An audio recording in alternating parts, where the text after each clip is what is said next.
আমাদের শরীরে যদি রক্ত না থাকে যেমন আমরা বাঁচতে পারবো না, ঠিক আমাদের অর্থনীতি যদি সচল না হয় তাহলে আমরা সামনের দিকে এগোতে পারবো না। আর মানব জীবনে বড় ফিতনা মানুষের ভিতরে, দুনিয়াবি ফিতনা, তার একটা হচ্ছে অর্থনীতিতে, দুনিয়াতে। রাসূল সাল্লাল্লাহু আলাইহি ওয়াসাল্লাম বলছেন, ফাত্তাকুদ দুনিয়া ওয়াত্তাকুন নিসা, তোমরা দুনিয়া থেকে বেঁচে থাকো, নারী থেকে বেঁচে থাকো। তোমরা দুনিয়া থেকে বেঁচে থাকো, নারী থেকে বেঁচে থাকো। ফাইন্না আউয়ালু ফিতনাতি ফি বানি ইসরাঈলা কানাত ফিন নিসায়ে, বানি ইসরায়েলের প্রথম ফিতনা ছিল নারীদেরকে নিয়ে। তো আজকে আমরা দুনিয়া ইনকামের জন্য, উপার্জনের জন্য হালাল হারাম বিবেচনা করছি না। যে কোনো মূল্যে রুজি ইনকাম করতে হবে, টাকা ইনকাম করতে হবে, কিন্তু সেটা হালাল কি হারাম এটা আমরা বিবেচনা করছি না। আবু হুরায়রা রাদিয়াল্লাহু আনহু বলছেন, রাসূল সাল্লাল্লাহু আলাইহি ওয়াসাল্লাম বলেছেন, ইয়াতি আলান নাসে জামান, মানুষের উপর একটা সময় আসবে, লাইবালিল মারু মা খাযা মিনহু মিনাল হালাল আম মিনাল হারাম, মানুষ এটা বিবেচনায় নেবে না যে সে হালাল খাবে, হারাম না হালাল ইনকাম করছে, এটা বিবেচনা নিবে না। এটা মানুষ বিবেচনায় নিবে না। সে রুজি ইনকাম হচ্ছে নাকি এর পিছনে ছুটবে মানুষ, কিন্তু ওটা হালাল না হারাম এই বিবেচনা নিবে না। আজকে মানুষ দুনিয়া উপার্জনের পিছনে ছুটেছে, কি হালাল কি হারাম এটা বিবেচনা আনছে না। আমর বিন আওফ রাদিয়াল্লাহু আনহু বলছেন, রাসূল সাল্লাল্লাহু আলাইহি ওয়াসাল্লাম বললেন যে, ওয়াল্লাহি আল্লাহর কসম, লাল ফাকরু আখশা আলাইকুম, তোমরা ফকির হবে এই ভয় আমি করি না, ওয়ালাকিন আখশা আলাইকুম আন তুফসাতা আলাইকুমুদ দুনিয়া, দুনিয়া তোমাদের উপরে এইভাবে চাকচিক্য তুলে ধরা হবে। দুনিয়ার নাচ নেয়ামাত, খেল তামাশা, হারাম, চাকচিক্য, অট্টালিকা, গাড়ি বাড়ি, পদবি মর্যাদা, লোভ লালসা, এগুলি তুলে ধরা হবে। যেভাবে পূর্বের উম্মতদেরকে ওইভাবে তুলে ধরা হয়েছিল। ফাতানা ফাসুহা, তোমরা সেটা নেওয়ার জন্য প্রতিযোগিতা করবে, কামাতানা ফাসুহা, যেমন তারা প্রতিযোগিতা করেছিল। অতহলিকাকুম কামা হালাকাতহুম, ফলে দুনিয়া তোমাদেরকে ধ্বংস করবে যেমন তারা ধ্বংস হয়েছিল। দুনিয়া মানুষকে ধ্বংস করে কিভাবে? যারা দুনিয়া নিয়ে ব্যস্ত, দুনিয়া নিয়ে ব্যস্ত, যারা অর্থের পিছনে সময় দিতে দিতে নিজের জীবনকে ব্যয় করে ফেলছে। আল্লাহ সুবহানাহু ওয়া তাআলা বলছেন, ওয়াসারাল হায়াতাদ দুনিয়া ফাইনাল জাহিমা হিয়াল মাওয়া, যারা দুনিয়ার জীবনকে প্রাধান্য দিবে তাদের থাকার জায়গা হবে জাহান্নাম। যারা দুনিয়া নিয়ে ব্যস্ত থাকবে পরকালকে ভুলে গিয়ে।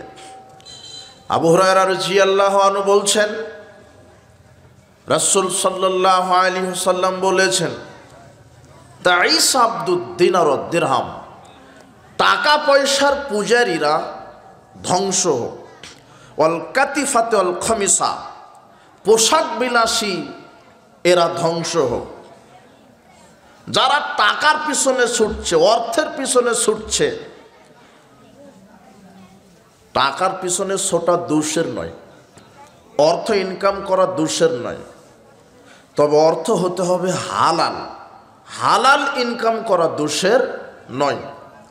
কিন্তু আপনি দুনিয়াতে মাত্র কয়েক বছর থাকার জন্য টাকার পিছনে যেভাবে ছুটেছেন, আপনার কাছে কি হালাল কি হারাম টাকা আপনার লাগবে, এই যে যারা পরকালকে ভুলে, কবর, কিয়ামত, জান্নাত, জাহান্নামকে ভুলে, আল্লাহকে ভুলে, রাসূল সাল্লাল্লাহু আলাইহি ওয়াসাল্লামকে ভুলে যারা শুধু দুনিয়ার পিছনে সময় ব্যয় করছে, এদের পরিণাম হবে থাকার জায়গা জাহান্নাম। টাকা ইনকাম করেন বৈধভাবে, হালালভাবে। আপনার এই ৬০-৭০ বছর জীবন শুধু দুনিয়ার পিছনেই ব্যয় করে দিবেন, টাকার পিছনেই, লোভ, লালসা, পদবি, হিংসা, অহংকার, দুর্নীতি, চুরি, ডাকাতি, হত্যা, এগুলির পিছনেই ব্যয় করে দিবেন? এই জীবনের পরে আরেকটা জীবন আছে, সেই জীবনের নাম কি? পরকাল। তো পরকালের জন্য কি করলেন? যার ঈমান নাই, আমল নাই, সালাত নাই, সিয়াম নাই, হজ নাই, যাকাত নাই, কোরআন তেলাওয়াত নাই, তাসবিহ তাহলিল নাই, পর্দা নাই, সালাম নাই, চরিত্র নাই, প্রতিবেশীর হক নাই, পিতামাতার খেদমত নাই, যে ব্যক্তি দুনিয়া নিয়ে ব্যস্ত, দুনিয়া কামাই করতে হবে, যে দুনিয়ার পূজারি হয়েছে, দুনিয়ার দাস হয়েছে, আল্লাহর নবী বলছেন দুনিয়ার দাস, টাকা পয়সার দাস, ধন সম্পদের দাস, এদের জন্য ধ্বংস, এদের জন্য ধ্বংস। রাসূল সাল্লাল্লাহু আলাইহি ওয়াসাল্লাম এদের অভিশাপ করেছেন যারা পরকালকে ভুলে গিয়ে দুনিয়া নিয়ে ব্যস্ত থাকে। আল্লাহ সুবহানাহু ওয়া তাআলা বলছেন, ওয়ামাল হায়াতুদ দুনিয়া ইল্লা মাতাউল গুরুর। দুনিয়ার জীবন ধোঁকার বস্তু, ধোঁকার সামগ্রী, ধোঁকা দিচ্ছে আপনাকে। আপনি টাকার পিছনে ছুটছেন, বিল্ডিংয়ের পিছনে ছুটছেন, গাড়ির পিছনে, পদমর্যাদার পিছনে, লোভ লালসার পিছনে, কিন্তু দুনিয়া আপনাকে একদিন ফাঁকি দিয়ে চলে যাবে। পৃথিবীতে কোনো মানুষ দুনিয়াকে উপার্জন করতে পারেনি। একজনকে দেখান যে দুনিয়া উপার্জন করতে পেরেছে, কেউ পারেনি। ক্ষমতায় ছিল, 2 বছর 4 বছর 5 বছর পর ক্ষমতা থেকে সে কি হয়ে গেছে? চলে গেছে, ক্ষমতা চলে গেছে। কি পৃথিবীতে এমন একটা শাসক দেখান যে চিরস্থায়ী ক্ষমতায় ছিল? কথা বুঝেননি মনে হয়। 1000 কোটি টাকা উপার্জন করেছেন, উপার্জন যে করলেন খুব খেয়াল করবেন। অন্তত আমি যতক্ষণ কথা বলছি খুব খেয়াল করে, এদিক ওদিক তাকানোর কোনো সুযোগ নেই। আর আমি বক্তা না, ওয়াজ করতেও পারি না। আমি 2-1টা কথা বলতে এসেছি, ধৈর্য সহকারে আমার কথাটা শুনতে হবে। যারা শুনতে চাচ্ছেন না আস্তে করে উঠে চলে যাবেন, বিশৃঙ্খলা করবেন না। আর যেসব মা বোনেরা এসেছেন আপনারা সম্মানিতা, আপনারা কথা গল্প পরিহার করে আমাদেরকে ধৈর্যের সাথে মূল্যায়ন করেন। পৃথিবীতে কেউ চিরস্থায়ী হতে পারেনি, সবাইকে চলে যেতে হবে। আপনি পদে ছিলেন 2 বছর 4 বছর 7 বছর, ফেরাউন সম্প্রদায় 400 বছর ক্ষমতায় ছিল। কত বছর? 400 বছর। এখন আছে? নাই। কবে চলে গেছে? আপনাকে যেতে হবে। বিচার মাঠে বলবে, হায় আফসোস হালাকান্নি সুলতানিয়া, আমার ক্ষমতা তো শেষ হলো। মাগনা আন্নি মালিয়া, আমি যে হাজার হাজার লক্ষ লক্ষ টাকা, কোটি কোটি টাকা ইনকাম করেছিলাম, আজকে বিচার মাঠে কোনো কাজে লাগলো না। ব্যাংকে বলছেন আমার ব্যাংক অ্যাকাউন্টে 5 কোটি টাকা আছে, 100 একর জমি আছে, গোয়াল ভরা গরু আছে, গোলা ভরা ধান আছে, আমার সম্পদ আছে। আপনি বলছেন আছে, এখনই মৃত্যুবরণ করলে আপনার সাথে কিছুই যাবে না। সব ইনকাম করলেন ঠিক আছে, কিন্তু ইনকাম যে করলেন হালাল হারাম তো বিবেচনা করলেন না। আপনি দুর্নীতি করলেন, সুদ খেয়ে, ঘুষ খেয়ে, চুরি করে, মানুষের সম্পদ দুর্নীতি করে আত্মসাৎ করে টাকা ইনকাম করলেন। এটা নিশ্চিত আপনি ইনকাম করলেন। আপনি 10 একর জমি মানুষের দুর্নীতি করে ইনকাম করেছেন, 1000 কোটি টাকা ঘুষ খেয়েছেন, 5000 কোটি টাকা সুদের টাকা আপনি উপার্জন করেছেন, নগদ আপনি উপার্জন করেছেন, এটা নগদ আপনি দেখতে পাচ্ছেন, এটা নিশ্চিত। কিন্তু আপনি এটা এখন ভোগ করতে পারবেন, এটা কি নিশ্চিত? কথা বুঝেননি মনে হয়। নগদ আপনি 1 কোটি টাকা দুর্নীতি করে নিয়ে আসলেন, নগদ, এটা নিশ্চিত, এই যে নিয়ে আসলেন। কিন্তু 1 কোটি টাকা যে এখন আপনি ভোগ করতে পারবেন, এটা কি নিশ্চিত? আরে তবু শুনলাম যে নিশ্চিত, যে আসলাম কাজ করে দিলাম। 1 সেকেন্ডের জন্য বলছি, যদি নিশ্চিত না। ঘুষ খেলেন, দুর্নীতি করলেন, মানুষের জায়গা জমি আত্মসাৎ করলেন, নিশ্চিত করলেন, কিন্তু এটা ভোগ করতে পারবেন না, এর নিশ্চয়তা নেই। তবে দুর্নীতি, চুরি, সুদ, ঘুষ খাওয়ার নিশ্চিত পরিণাম জাহান্নামে যেতে হবে, এতে কোনো সন্দেহ নাই। আপনি উপার্জন করলেন, ভোগ করতে পারবেন না। আপনি উপার্জন করলেন নিশ্চিত, কিন্তু মরার পরে জাহান্নামেও যেতে হবে, এটাও কি নিশ্চিত। আপনি ক্ষমতার অপব্যবহার করলেন, ক্ষমতা চিরদিন থাকে না। নমরুদ ক্ষমতার অপব্যবহার করেছিল। পৃথিবীর ইতিহাসে যারা ফেরাউন, তারা তার জাতির উপরে নির্যাতন করেছিল। যুগে যুগে যারা জাতির উপরে নির্যাতন করেছে, তাদের পতন আল্লাহ দেখিয়েছেন। কেউ স্থায়ী হয় না। কাজে আপনি দুনিয়া উপার্জন করতে পারবেন না। দুনিয়া উপার্জন কেউ করতে পারেনি। আলী রাদিয়াল্লাহু আনহু বলছেন, আর তাহালাতি দুনিয়া মুদবিরাতান, দুনিয়া মানুষকে পৃষ্ঠ প্রদর্শন করে চলে যাচ্ছে। ওয়ারতাহালাতিল আখিরাতু মুকবিলাতান, আর আখিরাত সামনের দিকে ধেয়ে আসছে। ওয়ালিকুল্লি ওয়াহিদাতিন মিনহুমা বানুন, তিনি বলছেন আখিরাতের সন্তান আছে, দুনিয়ার সন্তান আছে। ফায়াকুনু মিন আবনাইল আখিরা, তোমরা আখিরাতমুখী হও, আখিরাতের সন্তান হও। ওয়ালা তাকুনু মিন আবনাইদ দুনিয়া, দুনিয়া পূজারী হইও না, দুনিয়ামুখী হইও না। ফাইন্নাল ইয়াওমা আমালুল হিসাব, দুনিয়াতে মানুষ শুধু কর্ম করবে, আল্লাহ এখানে কর্মের হিসাব নেবেন না। অগাদাল হিসাবুল আমাল, আর আগামীকাল পরকালে বিচার মাঠে আল্লাহ শুধু হিসাব নেবেন। সেদিন মানুষকে আর কর্ম করার সুযোগ দিবে না। সেদিন মানুষ তার 2 হাত কামড়াবে, আফসোস করবে, বলবে আল্লাহ আমাকে একটু সময় দেন, আখরিজনি না'মাল সলিহান গায়রাল্লাযী কুন্না না'মাল, আমাদেরকে আর একটু অবকাশ দেন, আবার দুনিয়াতে পাঠিয়ে দেন। এইবারে যদি দুনিয়াতে যেতে পারি, তাহলে সৎ ভালো ভালো আমল করব, আর খারাপ আমল করব না। তখন আল্লাহ বক্তব্য দিবেন, আওয়ালাম নুতুআম্মিরুকুম, আমি কি তোমাদেরকে হায়াত দিয়েছিলাম না? আমি কি তোমাদেরকে সময় দিয়েছিলাম না? বিবেক বুদ্ধি দিয়েছিলাম। পৃথিবীতে যত প্রাণী দিয়েছিলাম, সব প্রাণীর চাইতে শ্রেষ্ঠ বিবেক বুদ্ধি ছিল তোমাদের মানুষের। ভালো মন্দ আমি দেখিয়ে দিয়েছি, ডান বাম আমি দেখিয়ে দিয়েছি, আলো অন্ধকার আমি তোমাকে বুঝিয়ে দিয়েছি। তুমি ইচ্ছা করলে ভালো হতে পারতে, ইচ্ছা করলে খারাপ হতে পারতে। তুমি খারাপ হয়েছ, তোমার ইচ্ছা শক্তি আমি দিয়েছিলাম। তোমাকে আমি তোমার মেধা দিয়েছি, প্রজ্ঞা দিয়েছি। আজকে তুমি বলছো দুনিয়াতে পাঠিয়ে দেন। জি না, সেদিন আবার পাঠিয়ে দিবে না, আর পাঠাবে না। রাসূল সাল্লাল্লাহু আলাইহি ওয়াসাল্লাম এই কথাই বলছেন। আলী রাদিয়াল্লাহু তাআলা আনহু এই কথাই বলছেন, দুনিয়া চলে যাচ্ছে পিঠ দেখিয়ে, আর আখিরাত চলে আসছে। আমরা ছোটবেলায় নদীতে যখন গোসল দিতে যেতাম, তখন নদীর পানি টলটল টলটল করত। নদীর পানিটা আমরা খামচা দিয়ে ধরার চেষ্টা করতাম। তো আপনি যতই পানিকে খামচা দেন, পানি ধরতে পারবেন? ধরতে যাবেন, পানি আঙুল খেয়ানত করে চলে যাবে। তো দুনিয়া হলো এরকম।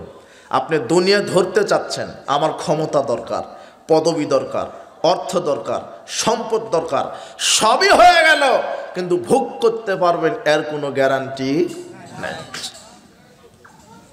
আপনি অবৈধ উপার্জন করে 10 তলা বিল্ডিং দিয়েছেন, 1 রাত সেখানে ঘুমাতে পারবেন এই নিশ্চয়তা নেই।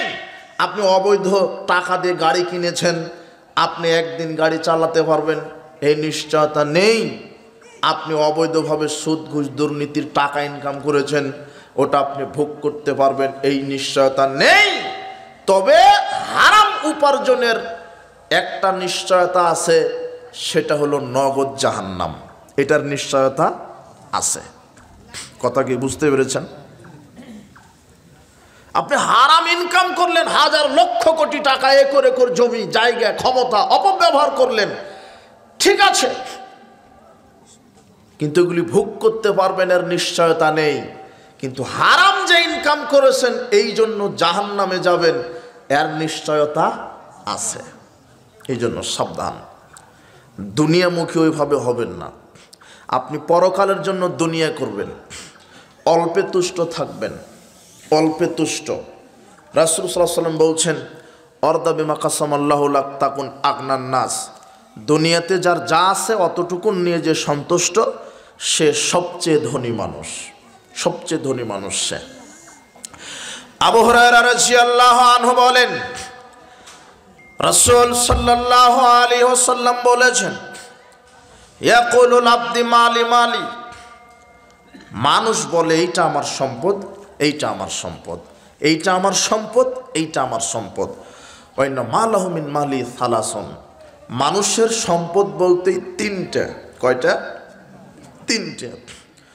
মা কালাফা আফনা, যেটা সে খেয়ে হজম করে ফেলেছে সেইটা তার সম্পদ হয়েছে।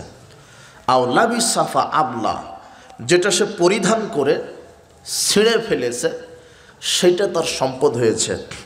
আমি যে পোশাকটা গায়ে দিয়েছি এটা এখন আমার সম্পদ হতে পারেনি, আমি এখন যদি মারা যাই তাহলে এটা আমার পরিবারের কেউ পরিধান করতে পারবে, পারবে না, বা কাউকে দিয়ে দিলে হবে। কিন্তু আমি যখন এটা পরিধান করে করে ছিঁড়ে ফেলে দিব, আর কেউ এটা ব্যবহার করতে পারবে না, তখন ওটা আমার সম্পদ হয়েছে। এই কথা আল্লাহর নবী বলছেন। আল্লাহর নবী বলছেন, তোমরা যে বলে এটা আমার সম্পদ, ওইটা আমার সম্পদ। ব্যাংকে 50 লক্ষ কোটি টাকা আছে, গোয়াল ভরা গরু আছে, গোলা ভরা ধান আছে, একর একর বিঘা জমি আছে। মানুষ বলে এইভাবে যে এগুলি আমার সম্পদ, আমার সম্পদ। অথচ আল্লাহর নবী বলছেন না, মানুষের সম্পদ বলতেই তিনটা। যে বলছে এগুলি না তার এক, যেটা খেয়ে হজম করেছে সেটা তার সম্পদ হয়েছে। দুই, যেটা পরিধান করে ছিঁড়ে ফেলেছে সেটা তার সম্পদ হয়েছে। আওয়াতা ফাক্তানা, 3 নম্বর সম্পদ কোনটা? যেটা সে আল্লাহর রাস্তায় ব্যয় করেছে, দান করেছে, সাদাকা দিয়েছে। ওয়া মা সিওয়া যালিকা ফাহুয়া যাহিবুন ওয়া তারিকুহু লিন-নাস। এছাড়া সে পৃথিবীতে যা কিছু ছেড়ে গেল সব মানুষের জন্য রেখে গেল। কার জন্য? ব্যাংকে যে 5 কোটি টাকা, আপনি মরার পরে কে খাবে ওটা? আপনার পরিবারের কেউ। একর একর জমি, জনগণ খাবে। কিন্তু আপনার কি হলো? আল্লাহর নবী বলছেন আপনার ওটাই হলো যেটা জীবন থাকা অবস্থায় আল্লাহ রাস্তায় কি করেছেন? দান করেছেন। পরকালের ব্যাংকে টাকা রাখবেন, মানে বেশি বেশি দান সাদাকা করবেন, ফকির মিসকিন, মসজিদ মাদ্রাসা এতিমখানা মুসাফিরখানা নির্মাণ করবেন। এগুলি হচ্ছে আপনার সম্পদ হবে, বিচার মাঠে এগুলি যাবে। দান করতে শিখবেন, অসহায় মানুষের পাশে দাঁড়াবেন, অসহায় মানুষের পাশে দাঁড়াবেন। তাহলে যেটা খেয়ে হজম করলেন সেইটা আপনার মাল, যেটা পরিধান করে ছিঁড়ে ফেললেন সেইটা আপনার মাল, আর যেটা আপনি আল্লাহ রাস্তায় দান করলেন ওইটা আপনার মাল। এছাড়া যা রেখে যাবেন সব মানুষে খাবে, আপনার ছেলে হোক, মেয়ে হোক, জনগণ হোক, সব মানুষের জন্য রেখে গেলেন। আপনি যে ব্যাংকে 5 কোটি টাকা রেখে মারা গেলেন, আপনি কি নিশ্চিত আপনি মৃত্যুবরণ করার পরে আপনার ছেলে ওখান থেকে 1 লক্ষ টাকা মসজিদে দান করবে? বুঝেননি কথা মনে হয়? এটা কি নিশ্চিত আপনি? কি এর দান? মৃত্যুবরণ করার পরের দিনই টাকা ভাগাভাগি নিয়ে মারামারি লাগবে। কথা বুঝেননি? ঢেঁকি বুঝেন নাকি? ঢেঁকি কি করে? এটা ধান মাড়ে, আটা তৈরি করে। এমন ইতিহাস ঘটেছে যে ঢেঁকিটা কেটে অর্ধেক করে ভাগ করে নিয়েছে। এরা হলো 2 ভাই, শুধু বাপ মরতে দেরি। কথা বুঝেননি মনে হয়? বলছিলাম যার জন্য এত কিছু করছেন, স্ত্রীর মুখে হাসি ফোটাবেন, ছেলের মুখে হাসি ফোটাবেন, দুনিয়াতে একটু মাতবাড়ি করে চলার চেষ্টা করছেন, রাতারাতি বড়লোক হওয়ার চেষ্টা করছেন, যে গ্রামে আমার একটা দোতলা বিল্ডিং থাকবে, একটা ভালো গাড়ি থাকবে, ভালো পোশাক থাকবে, এই জন্য আপনি হারাম খাচ্ছেন। যাদের জন্য, যে স্ত্রীকে রাখার জন্য অবৈধ টাকাতে বাড়ি করলেন, ওই স্ত্রীকে দেখে আপনি বিচার মাঠে পালিয়ে যাবেন, ওই স্ত্রী আপনাকে দেখে পালিয়ে যাবে, বাপকে দেখে ছেলে পালিয়ে যাবে। এই জন্য সাবধান। বলছিলাম যখন মানুষ দুনিয়ামুখী বেশি হবে, সে হালাল হারাম কোনো বিবেচনা করবে না। যে কোনো মূল্যে তাকে পদে থাকতে হবে, যে কোনো মূল্যে তাকে রুজি অর্থ ইনকাম করতে হবে, হালাল হোক আর হারাম হোক। এই জন্য টাকা কম ইনকাম করেন, সেটা যেন বৈধ হয়, পবিত্র হয়, হালাল হয়। টাকা বেশি ইনকাম করা সফলতা নয়। যদি হারাম টাকা ইনকাম করেন,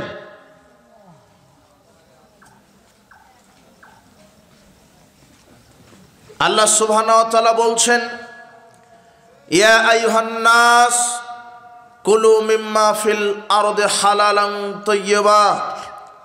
হে পৃথিবীর মানব মণ্ডলী, তোমরা হালাল পবিত্র বস্তু খাও। কি পবিত্র বস্তু? হালাল পবিত্র বস্তু।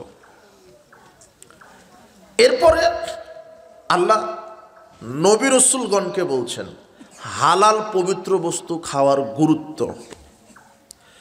ইয়া আইয়ুহার রাসূল কুলু মিনাত তাইয়্যিবাত ওয়া'মালুস সালিহা।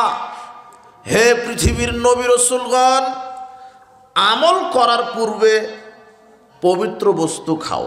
কি করার পূর্বে? আমল করার পূর্বে। আমল কি জিনিস? সালাত, সিয়াম, হজ, যাকাত, তাসবিহ, তাহলিল, কোরআন তেলাওয়াত, এগুলি কি আমল। সিয়াম, হজ, এগুলি কি আমল। রাসূল সাল্লাল্লাহু আলাইহি ওয়াসাল্লামকে, পৃথিবীর নবী রাসূলকে আল্লাহ বলছেন তোমরা আমল করার পূর্বে কি বস্তু খাও? পবিত্র বস্তু খাও, হালাল নয়। খুব খেয়াল করবেন, বক্তব্যটা আজকে বুঝে তারপরে উঠতে হবে। পৃথিবীর নবী রাসূলগণ, তোমরা আমল করার পূর্বে পবিত্র রুজি ভক্ষণ করো। পবিত্র পবিত্র হতে হবে, অপবিত্র হলে হবে না। আমল কবুলের পূর্ব শর্ত হালাল নয়, পবিত্র রুজি। বলেন তো কি রুজি?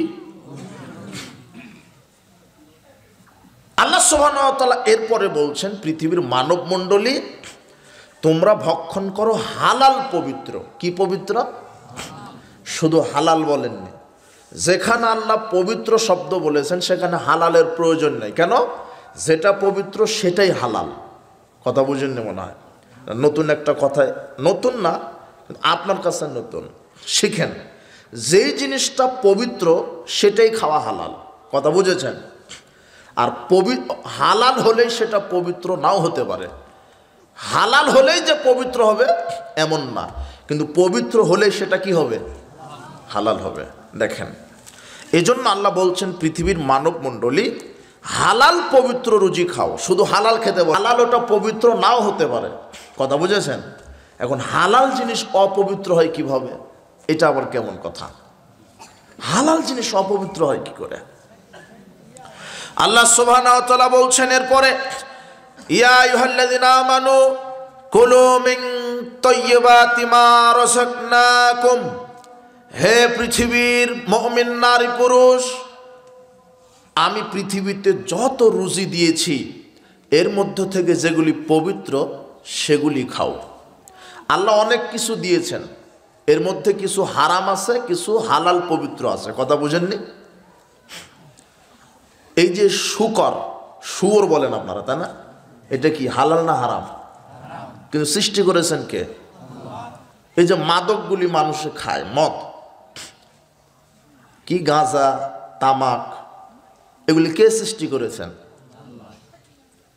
কথা বুঝেননি? আল্লাহ। তো আল্লাহ তৈরি করেছেন। কিছু আমাদের সমাজে কিছু এই মারফতি শয়তান মার্কা লোকেরা বলে, দেখবেন যে আল্লাহ তো তৈরি করেছেন, খেলে আবার দোষ কি? কথা বুঝেননি? এই জন্য রুচি হলে সবই খাওয়া যায়, এটা ওই শয়তানদের কথা। আল্লাহ বলছেন ওয়ানাবলুকুম বিশাররিল খাইরি ফিতনা, আমি ভালোটা তৈরি করেছি, মন্দটাও তৈরি করেছি। কেন?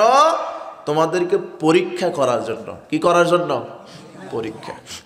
আল্লাহ হালাল পবিত্র রুজিগুলি দিয়েছেন, হারামগুলিও দিয়েছেন, দিয়ে আল্লাহ বলে দিয়েছেন, আমাদেরকে বিবেক দিয়েছেন যে এইটা খাওয়া হালাল আর এইটা খাওয়া হারাম। আল্লাহ বলে দেননি শুকর হারাম, মদ হারাম, এ বলে দেয় না আল্লাহ? তারপরও মানুষ খায়।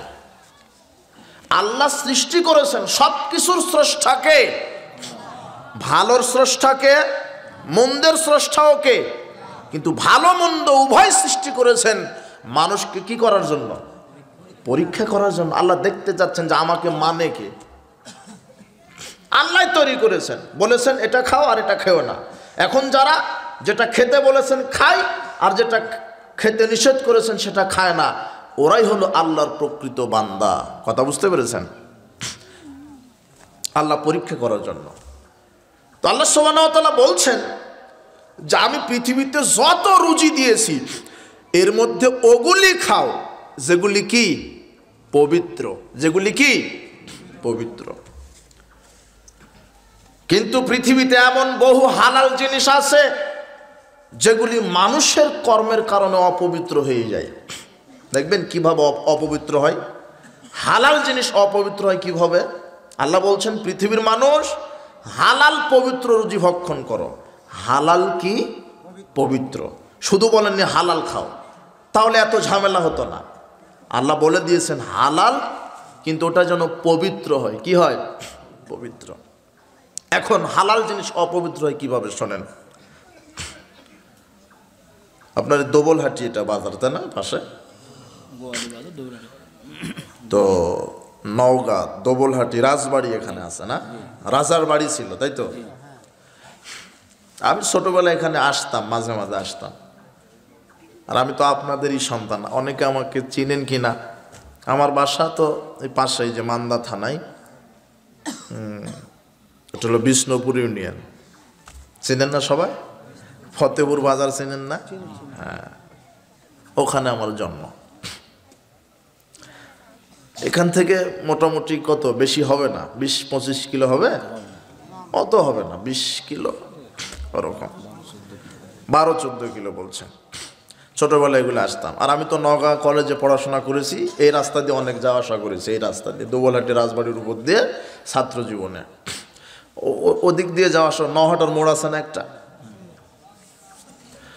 তো এই যে মনে করেন দোবলহাটি রাজবাড়িতে সকালে আপনাকে একজন বলছে ভাই দোবলহাটি রাজবাড়িতে মহিষ জবাই হয়েছে, তো মহিষ খাওয়া হালাল না হারাম? হালাল। গরুর গোশ হালাল, মাছ খাওয়া হালাল, গাভীর দুধ হালাল। আপনি মাইকিন হয় এখন, তাই না? মোষ জবাই হলে, হ্যাঁ, যে 4 লক্ষ টাকা দামের, আবার টাকার পরিমাণ উল্লেখ করে, বিশাল মহিষ 4 লক্ষ টাকা দামের, 5 লক্ষ টাকার মূল্যের মহিষ জবাই হবে। আপনারা যারা গোশত সংগ্রহ করতে ইচ্ছুক সকাল সকাল যোগাযোগ করবেন, এরকমভাবে মনে হয় করে। তো এই শুনে আপনি চলে গেছেন, ফজরের সালাত আদায় করে দেরি করেননি, কসকসে 5,000 টাকার 5টা নোট নিয়ে গেছেন, মহিষের গোশ কিনবেন। মাইকিনও করে দিয়েছে 800-900 টাকা কেজি। মহিষের গোশের দাম মনে হয় বেশি গরুর চাইতে, মানে ওটা তো অ্যাভেলেবল পাওয়া যায় না, তাই না? 900 টাকা কেজি। আর খাসি মনে হয় 1200 লাগছে এখন। আচ্ছা, আপনি চলে গেছেন 5,000 টাকা নিয়ে মহিষের গোশ কেনার জন্য। গিয়ে বলছেন ভাই তাড়াতাড়ি 5 কেজি গোশ দেন। গোশটা নিলেন, মহিষের গোশ, হালাল, নিঃসন্দেহে হালাল, হারাম নয়। মহিষের গোশ কি হালাল, গোশটা হালাল, মহিষের গোশ। দেখতে কি সুন্দর, টকটকে লাগছে, টাটকা। 5 লক্ষ টাকা দামের মহিষ, চিন্তা করেন। 5,000 টাকা নিয়ে গেছেন, 5 কেজি গোশ কিনলেন। গোশ হালাল, কিন্তু ওই টাকাটা যদি সুদের হয়, ঘুষের হয়, দুর্নীতির হয়, চুরি করা টাকা হয়, তাহলে ওই মহিষের গোশ আর শুকুরের গোশ খাওয়া একই সমান। কথা বুঝেননি মনে হয় এখন? কথা কি বুঝলেন? এখন ওটা অপবিত্র হয়ে গেল। কি হয়ে গেল? গোশ হালাল, কিন্তু টাকাটা সুদের অথবা ঘুষের হওয়ার কারণে গোশ কি হয়ে গেল? অপবিত্র। এখন ওই গোশ খেয়ে যদি তাহাজ্জুদে দাঁড়িয়ে দোয়া করতে করতে বমনও করেন, দোয়া কবুল হবে না। আল্লাহ বলছেন, ইয়া আইয়ুহার রাসূল কুলু মিনাত তাইয়্যিবাত ওয়া আমালুস সালিহা। আমল করার পূর্বে পবিত্র জিনিস খাও। কি জিনিস? সালাত আদায় করার পূর্বে তুমি পবিত্র জিনিস খাও, হজ করার পূর্বে তুমি পবিত্র জিনিস খাও, সিয়াম রাখার পূর্বে তুমি পবিত্র জিনিস খাও। আপনি জুমার বয়ানে শুনছেন খেজুর দ্বারা ইফতার করা সুন্নাত, বলে না হুজুর মাওলানা সাহেবরা? হাদিস তো ঠিকই আছে, খেজুর দ্বারা ইফতার করা সুন্নাত। আপনি বাজারে গিয়ে বলছেন ভাই 1 কেজি আজোয়া খেজুর দেন, 2500 টাকা কেজি। আজোয়া খেজুর তো দামি খেজুর, খেজুর তো হালাল, ঠিক আছে। আপনি নিয়ত করেছেন সিয়াম রাখবেন, ইফতার করবেন খেজুর দিয়ে। হুজুর বলেছে ওয়াজে যে খেজুর দ্বারা ইফতার করা কি সুন্নাত, কিন্তু খেজুরটা কিনেছেন সুদের টাকাতে। মরা পর্যন্ত ইফতার করলে সিয়ামের 1 নেকিও আল্লাহ কবুল করবেন না। কথা বুঝেন না মনে নাকি? আল্লাহ সুবহানাহু ওয়া তাআলা বলছেন, ইয়া আইয়ুহার রাসূল কুলু মিনাত তাইয়্যিবাত ওয়া আমালুস সালিহা। পৃথিবীর নবী রাসূলগণ আমল করার পূর্বে পবিত্র জিনিস খাও, পবিত্র রুজি খাও। এখন দেখেন সমাজে আপনি প্রায় হারামখোর। আপনি 5 ব্যাটারি টর্চ লাইট দিয়ে খুঁজতে হবে যে হালালখোর সমাজে কে। সবাই হারাম খায়, সবাই ব্যাংকের সাথে জড়িত, ব্যাংকের লোনের সাথে জড়িত, সবাই সুদের সাথে জড়িত। এমন একটা পরিবার নাই, 2-1টা থাকতে পারে, 2-1টা প্রায় হারামখোর। আর বউকে দিয়ে ব্যবসা শুরু করেছেন কেন? সকাল হলে কিস্তি দিয়ে পাঠান, বউকে দিয়ে। ব্যাংকে যান, আপনাকে টাকা দিবেন না, বউকে আনা লাগবে। কথা বুঝেননি মনে হয়?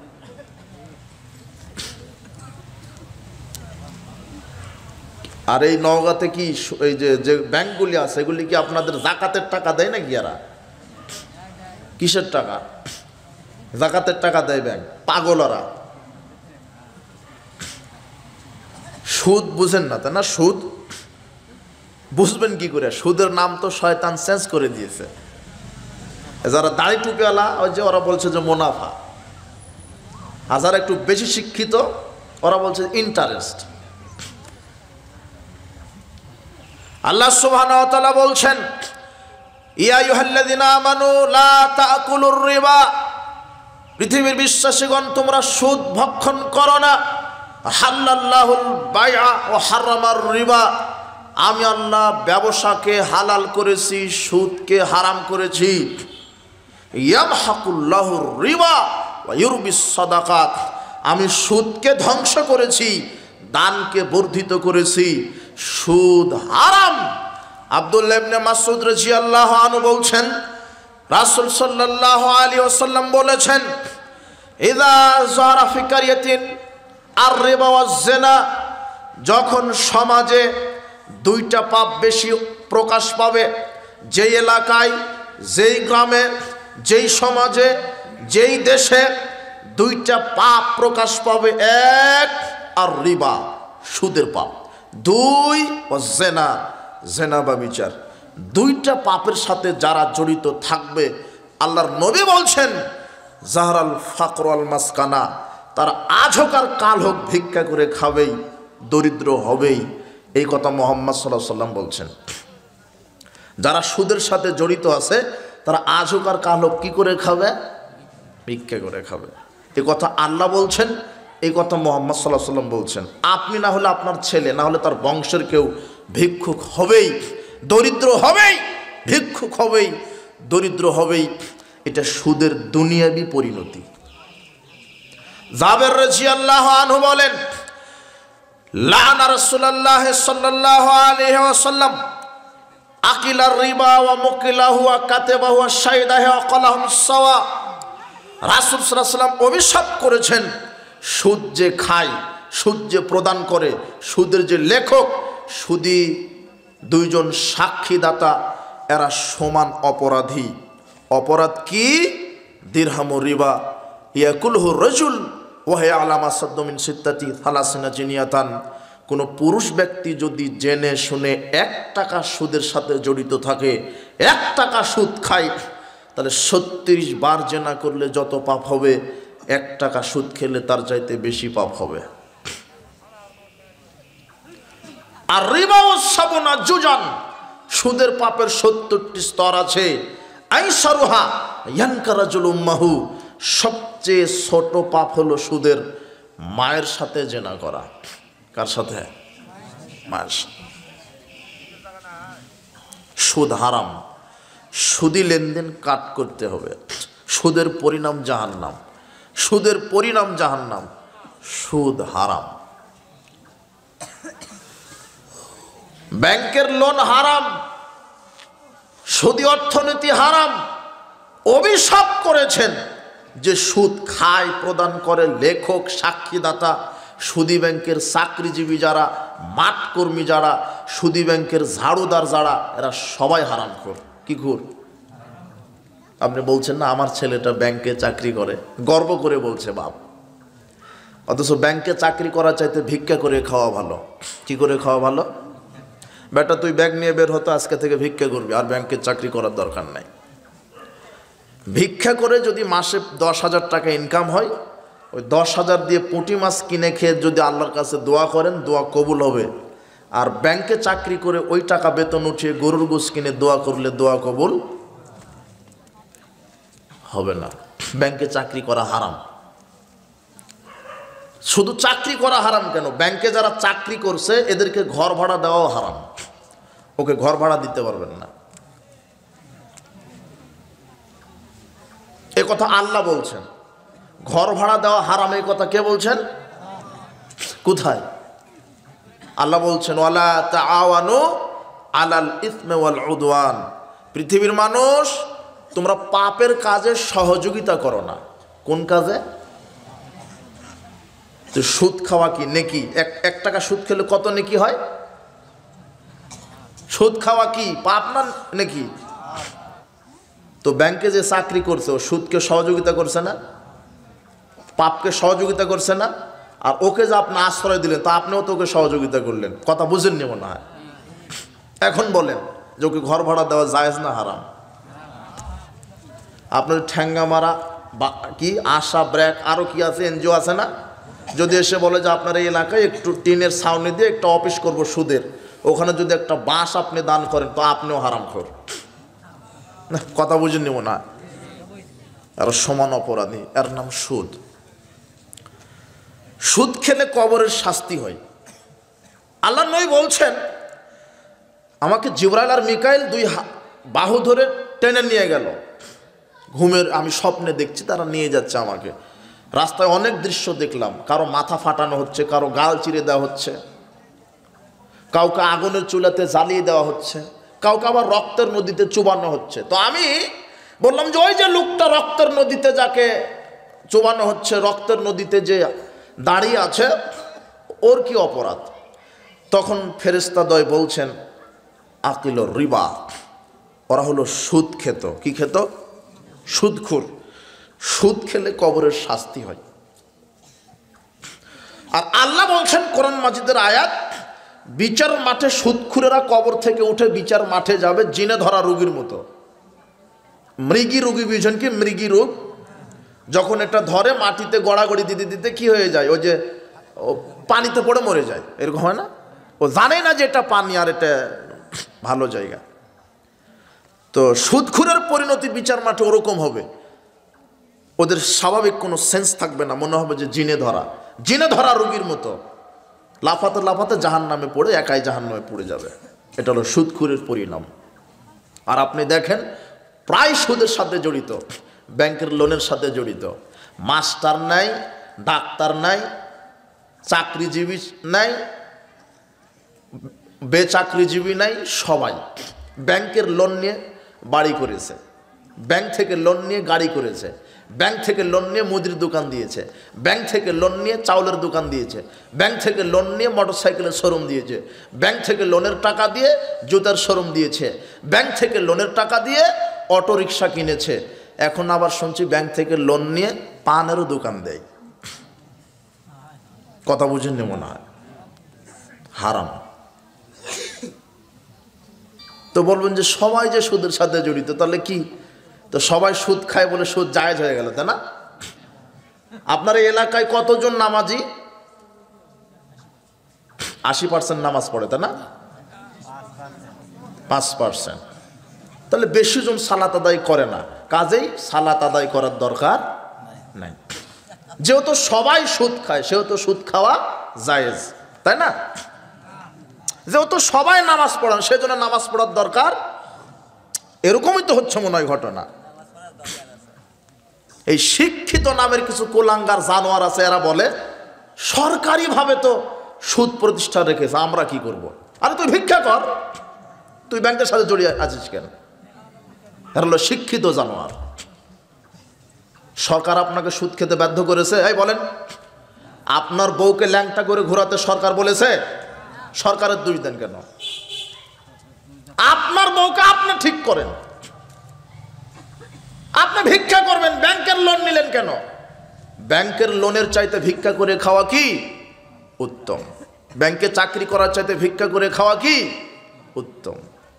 সবাই হারামখোর, সবাই হারামখোর সমাজে, সুদখোর, ঘুষখোর। ঘুষ ছাড়া অফিস আদালত চলে না।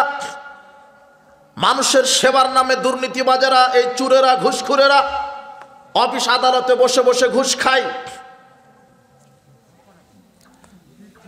রাসূল সাল্লাল্লাহু আলাইহি ওয়াসাল্লাম বলছেন, রাশিয়াল মুরতাশিয়া লানা রাসূলুল্লাহ সাল্লাল্লাহু আলাইহি ওয়াসাল্লাম রাশিয়াল মুরতাশিয়া। রাসূল সাল্লাল্লাহু আলাইহি ওয়াসাল্লাম ঘুষ যে খায় আর ঘুষ যে প্রদান করে, উভয়ের ওপরে আল্লাহর নবী অভিশাপ করেছেন।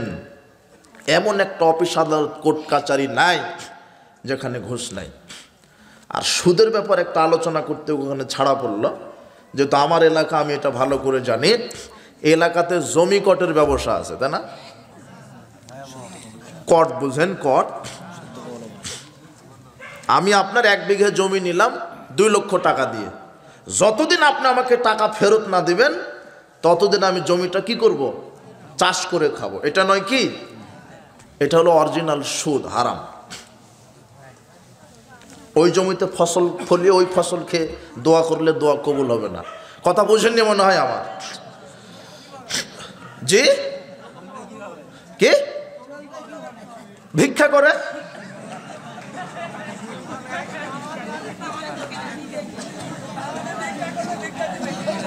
কথা বুঝেননি মনে হয়। দেখেন বাইর হন, দেন কিনা দেখেন, দেখি কালকে বাইর হন তো দেখি ভিক্ষা পান কিনা। শোনেন শোনেন শোনেন শোনেন আমার কথা। আর এটা তো আমার বক্তব্যের গতি, যাতে আপনি হারামটা বুঝতে পারেন। কথা বুঝেননি আমার? কথা বুঝেছেন? আমি তো ভিক্ষা করতে বলছি না। আপনার হাত আছে, পা আছে, আপনি বৈধভাবে কাজ করে খাবেন। দুনিয়া অনেক বড়, আপনার তো ভরসাই নাই। এই তো ভরসাই নাই। কি আপনার বাপ দাদার আমলে কি ছিল? খাই খালাসি ছিল না? তারা বাঁচেনি? বুঝেননি মনে হয় কথা। খাই খালাসি বুঝেন তো? ওটা নাই কেন এখন? তো এটা কেন চালু হলো? তা আপনার বাপ দাদা যদি বেঁচে থাকতে পারে আপনি পারবেন না? হ্যাঁ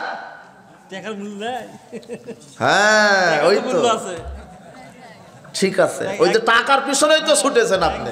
এই জন্য হালাল কি আর হারাম কি কথা বুঝেননি? জি না, খাজনা দিলেও হবে না। কালকে ওই জন্য তো বক্তব্য দিলাম আমি জানি না আমার এলাকা, আমি জানি না, সকালে টাকা ফেরত দিয়ে দিবেন আর আল্লাহর কাছে বলবেন, আল্লাহ আমাকে তুমি হালাল উত্তম রুজির ব্যবস্থা দান করো। কে দিবে রুজি? বলেন না একটু, মানে আল্লাহর কাছে একটু দোয়া করেন, এটা বলছি আমি। কখন দোয়া করবেন? রাত যখন 2টা বাজবে তখন 2 রাকাত সালাত আদায় করবেন ওযু করে। পৃথিবীতে কারো কাছে কিছু চাইতে গেলে তার কাছে যেতে হয়, কোনো এমপি, মন্ত্রী, চেয়ারম্যান, ওনার কাছে গিয়ে কিছু চেয়ে আসতে হয়। কিন্তু এমন আল্লাহ আপনার, যে আল্লাহর কাছে যেতে হয় না কিছু চাইতে গেলে। আল্লাহ নিজে 7ম আকাশ থেকে 1ম আসমানে নিজে নেমে আসেন আপনাকে কিছু দিবেন বলে। কথা বুঝেছেন? কয়দিন চেয়েছেন আপনি আল্লাহর কাছে, আল্লাহ একটু রুজির ব্যবস্থা করে দাও? বলেন না একটু আল্লাহর কাছে, একটু বলেন যে আল্লাহ আমাকে রুজির ব্যবস্থা করো, দেখেন করে দিবে। মানুষের ইমানটা কোথায় চলে গেছে? তার মানে আপনি সুদী অর্থনীতির উপরে ভরসা করে আছেন, নির্ভর করে আছেন, যে আমি বাঁচবো কিভাবে, খাবো কি করে। আহা, সুদ হারাম, যে কোনো মূল্যে হারাম। এরপরে ঘুষ, সব জায়গাতে, অফিস, আদালত, কোর্ট কাচারি, শিক্ষাঙ্গন, সব জায়গাতে, মসজিদ, মাদ্রাসা, সব জায়গাতে ঘুষের আশ্রয়। আপনারা সমাজে গরু চুর ধরেন, তাই না? বা জুতা চুরি করে, টিউবওয়েল চুরি করে, মসজিদের মাইক চুরি করে, আছে না? খামোখা এদেরকে আপনি ধরেন। এরা চোর না ভাই, এরা পেটের দায়ে কিন্তু চুরি করে। কিসের দায়ে? অথবা ঋণ ছিল তার পরিবারে, একটা গরুটা চুরি করে ঋণ পরিশোধ করবে, ওই মসজিদের ওই টিউবওয়েলটা চুরি করে একটু ঋণ শোধ করবে, অথবা পরিবারকে নিয়ে দুঃসন্ধ্যা ভালো খাবে, এই জন্য চুরি করেছে। এরা চোর, এরা চোর, ঠিক আছে, এরা কোনো ছোট চোর। ধরার পরে উত্তম মাধ্যম 2-4টা বাড়ি দিয়ে এদেরকে আরও 10,000 টাকা হাতে ধরিয়ে বলবেন যে ভাই বাদাম বিক্রি করে খাও, আর যেন চুরি করো না। কিন্তু বড় চোরদেরকে তো ধরতে পারেন না। বড় চোর বসে থাকে ওই যে বিদ্যুৎ অফিস আছে না বাংলাদেশে, সেক্রেটারিয়েট আছে না, কাস্টমস অফিস, ভূমি অফিস, পাসপোর্ট অফিস আছে, এগুলোতে আছে, ভিসা অফিস, এগুলো তো বড় বড় চোর বসে থাকে। আপনার একটা খাতা এই চেয়ার, এই টেবিল থেকে ওই টেবিলে যাবে না যদি ঘুষ না দেন। ওরা হলো বড় বড় চোর। সরকার বেতন দেয়, তারপরও জনগণের নিকট থেকে ঘুষ না খেয়ে জনগণের কাজ করে না, এরা হলো বড় বড় চোর। এদেরকে গণধুলাই দিতে হবে, জুতা খুলে পটাপট দুটো লাগাই দিবেন। সমন্বয়করা বলে দিয়েছে তো মনে হয় এখন, অফিস, আদালত, কোর্ট কাচারি, যেখানে ঘুষ চাইবে আগে 2টা মাইরে দিবেন। এটা সমন্বয়কদের কথা। এরপরে মাদ্রাসার প্রিন্সিপাল, মসজিদের যে ক্যাশিয়ার আছে, এরা হলো দুর্নীতিবাজ। মাদ্রাসার প্রিন্সিপাল, ও মুখে দাড়ি আছে, তারপরে কি মাথায় টুপি, 2বার হজ করা আছে, আর কয়বার? 6বার উমরা করা। মাদ্রাসার প্রিন্সিপালে আলখাল্লা জুব্বে সুন্দর। এ শিক্ষক নিয়োগ দিতে বসার পরে বলছে যে আমাকে 5 লক্ষ টাকা মিষ্টি খাওয়ার জন্য দিতে হবে। কয় লাখ লাগে? আর 5 লাখ। কথা বুঝেননি মনে হয়। মসজিদের ক্যাশিয়ার, ও মসজিদের টাকা চুরি করে। এ যদি জানতো যে 1 টাকা চুরি করার নাম জাহান্নাম, তাহলে জনগণের টাকা, মসজিদের টাকা চুরি করতো না, মাদ্রাসার টাকা চুরি করতো না। এদেশের নেতা নেত্রী যদি জানতো 1 টাকা জনগণের চুরি করা পরিণাম জাহান্নাম, তাহলে নেতা নেত্রী আর চুরি করতো না। আর এদেশের রাজনীতির প্রধান, অর্থনীতির মানে এদেশের রাজনীতিবিদের, প্রায় রাজনীতিবিদের অর্থনীতির মূল প্ল্যাটফর্মই হচ্ছে দুর্নীতি। কথা বুঝলেন না? কি প্রায় এরা রাজনীতি করে দুর্নীতি করার নিয়তে। কিভাবে জানেন? আপনার এলাকায় একটা মেম্বার হতে কত টাকা লাগে? 10 লাখ। হ্যাঁ, ওই 9 লাখ 10 লাখ টাকা খরচ করে 10 কোটি টাকা চুরি করার ধান্দাতে। চেয়ারম্যান হতে 1 কোটি, ও 1 কোটি টাকা খরচ করে 100 কোটি টাকা চুরি করার ধান্দাতে। এমপির নমিনেশন নেতা লাগে 100 কোটি, ও 100 কোটি টাকা কি করে ব্যয় করে এমপি হয়, কি জন্য? 1000 কোটি টাকা খাওয়ার ধান্দাতে। চুরিতন্ত্র, কথা বুঝেছেন? হারাম। সবাই যে দুর্নীতি করে তা না, কিন্তু সৎ ব্যক্তি নাই, আছে? সৎ ব্যক্তি নাই। অনেকদিন আগে সংসদে একটা নেতা বলেছিল, কেউ যদি আমাদের দলের একটা নেতার দুর্নীতি প্রমাণ করতে পারে আর এই দল করব না। সম্ভবত জামাত ইসলামের এক নেতাই এই বক্তব্য দিয়েছিল, তাই না? আমি ওই বক্তব্যটা শুনেছিলাম। শোনেন, এই যে ঘুষ, দুর্নীতি, এগুলো হারাম। এগুলি কি? সুদ, এগুলি কি? হারাম। এরপরে হলো মাদক সেবন করা। কি সেবন করা? মাদক, মদ। মদ কি জিনিস? হারাম। মদ কি? হারাম। এখন মদ কি জিনিস? আল্লাহ বলছেন, ইয়া আইয়ুহাল্লাযীনা আমানু ইন্নামাল খামরু, হে পৃথিবীর বিশ্বাসীগণ, আমি মদ হারাম করে দিলাম। মদ কে হারাম করে দিল? আল্লাহ। এখন মদ কি জিনিস? রাসূল সাল্লাল্লাহু আলাইহি ওয়াসাল্লাম বলছেন, কুল্লু মুসকিরিন খামরুন, প্রত্যেক নেশা সৃষ্টিকারী বস্তু হলো মদ। কুল্লু খামরিন হারাম, আর প্রত্যেক মদ হচ্ছে হারাম। যেই জিনিস খেলে নেশা হয়, কি হয়? যেই জিনিস খেলে কি হয়? নেশা হয়। মানুষের বিবেক বুদ্ধি ঠিক থাকে না, এটা কি? মদ। এটা কি? যেই জিনিস খেলে মানুষের নেশার সৃষ্টি হয়, মানুষের বিবেক বুদ্ধি লোপ পায়, মানুষের হিতাহিত জ্ঞান ঠিক থাকে না, ওই জিনিসটা কি? মদ। আর মদ খাওয়া কি? হারাম। তো কোন জিনিস খেলে মানুষের বিবেক বুদ্ধি ঠিক থাকে না? কোন জিনিস? রাসূল বলছেন, আমার উম্মতেরা মদ খাবে, কিন্তু ভিন্ন ভিন্ন নাম দিবে। খাবে মদ, নাম দিবে কি? ভিন্ন। ওটা একটা নাম দিয়েছে গাঁজা, ইয়াবা, ফেন্সিডিল, হেরোইন, প্যাথেডিন, তারি, বেয়ার, হুইস্কি, এগুলি এক একটা কি নাম দেয়নি? কিন্তু এগুলি কি? মদ। আর নাম দিয়েছে কি? বিড়ি, সিগারেট, গুল, কি এগুলি এক একটা নাম না? অথচ এগুলি কি? মদ। এগুলি হারাম। বিড়ি, সিগারেট, জর্দা, গুল হারাম। সমাজে নাই হারাম করে না? আপনি মনে করেছেন যে আমি আজকে সুবহানাল্লাহ ফজিলতের বয়ান দিব, তাই না? আর আপনি সুবহানাল্লাহ বলবেন। তো সুবহানাল্লাহ বললে 7 আকাশ 7 জমিন কি হবে? হাদিস জানেন না?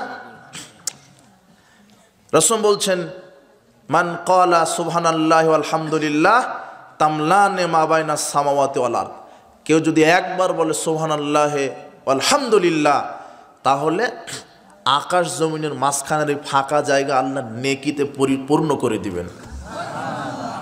এই তো সুবহানাল্লাহ মারে দিলেন। কিন্তু সুবহানাল্লাহ বলতে বলতে যদি বমনও করেন, আর পেটে যদি সুদ, ঘুষ, দুর্নীতি, অথবা আপনার এই পোশাকটা যদি হয় সুদ, ঘুষ, দুর্নীতির টাকার, অথবা যদি এখানে জর্দা, বিড়ি, সিগারেট খেয়ে বসেন, অন্তত এক নেকিও। কথা বুঝেননি মনে হয়? আল্লাহ বলছেন, পৃথিবীর নবী রাসূলগণ ইবাদত করার পূর্বে পবিত্র বস্তু খাও। কথা বুঝেননি? তাহলে আগে ইবাদত না আগে পবিত্র বস্তু? তো আমি মনে করেছেন সুবহানাল্লাহর ওয়াজ করব। সুবহানাল্লাহ কিভাবে টিকবে, আগে এই ওয়াজ করা লাগবে। কথা বুঝেননি? আপনি পানির লাইন দিয়েছেন যাতে ট্যাঙ্কিতে পানি পড়ে, কিন্তু ট্যাঙ্কি হলো ফুটা। কি? তা ফুটা বন্ধ হয়ে করা লাগবে না আগে পানির লাইন দিতে হবে? হ্যাঁ।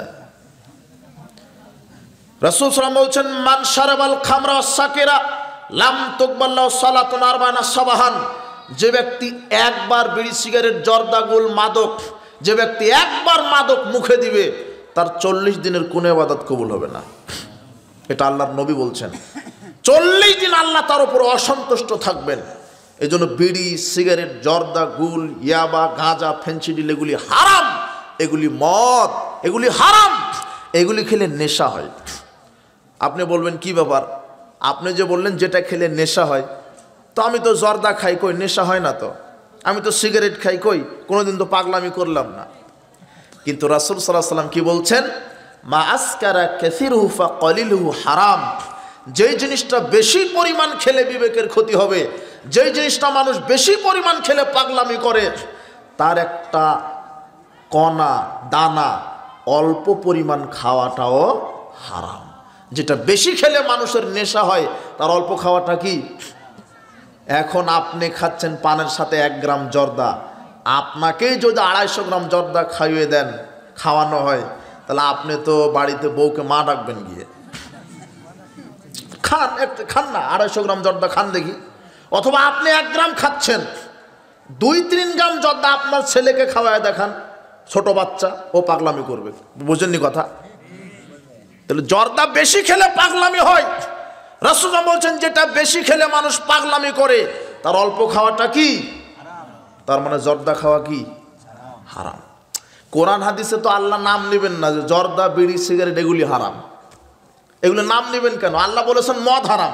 কেননা কিয়ামত পর্যন্ত মানুষ কত নাম দিবে, তো মদের নাম দিতেই তো কোরআন মাজিদ ওই যে 100 পারা হয়ে যাবে। কথা বুঝেননি? এই জন্য আল্লাহ শুধু বলেছেন ইন্নামাল খামরু, মদ হারাম করলাম। মদ কি জিনিস? আল্লাহর নবী বলছেন যেটা খেলে মানুষের মস্তিষ্ক ঠিক থাকে না, সেটাই হলো মদ।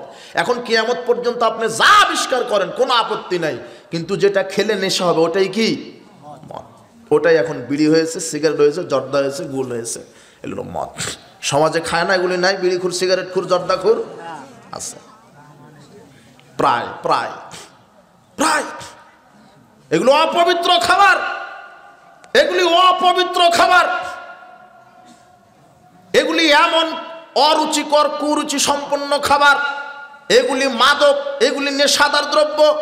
বিড়ি, সিগারেট, জর্দা, গোল, ইয়াবা, ফেনসিডিল, এগুলি ইয়াবা, এগুলি মাদক, এগুলি নেশাদার দ্রব্য, এগুলি খাওয়া হারাম। রাসূল সাল্লাল্লাহু আলাইহি ওয়াসাল্লাম বলছেন যে ব্যক্তি একবার মাদক সেবন করবে, তার শরীয়তের শাস্তি হলো 40টা জুতার পিটা করা। কয়টা জুতার পিটা? বাংলাদেশ সংসদে যদি কোরআন হাদিস থাকতো, তাহলে যত মদখোর আছে এদেরকে কয়টা করে জুতা পিটা করতো? 40টা করে।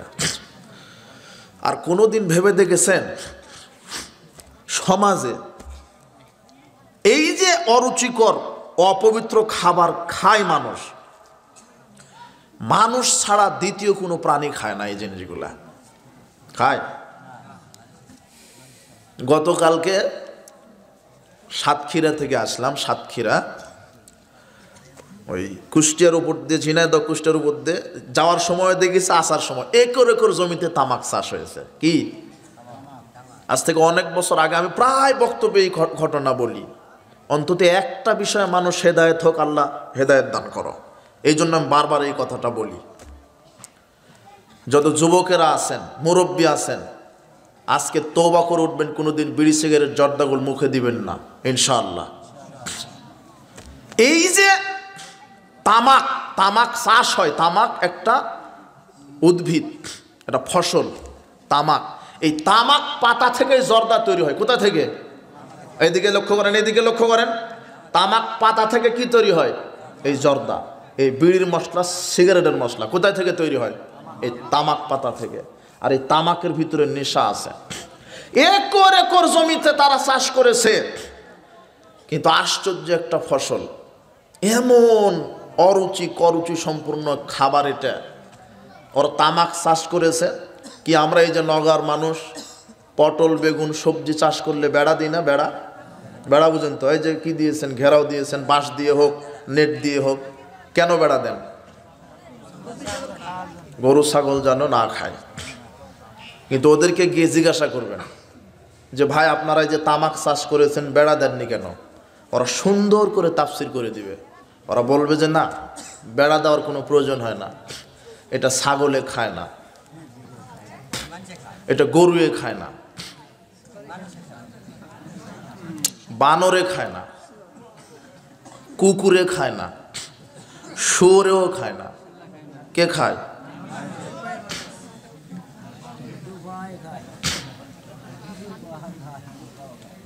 ধাড়ি টুপিওয়ালা তাহাজ্জুদ পড়ে, আর জর্দা ছাড়া পান চলে না।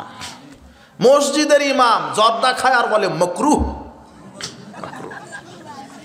আরে হারামখোর, যেটা কুকুরে খায় না, এটা রুচি থাকা তো দরকার ছিল।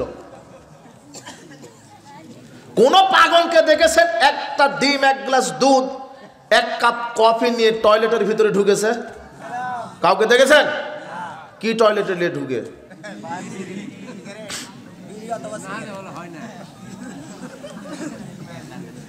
আর ওর যে মুখের যে দুর্গন্ধ, গ্রামের টয়লেট ফেল। আমি চিন্তা করি ওর বউ কিভাবে থাকে।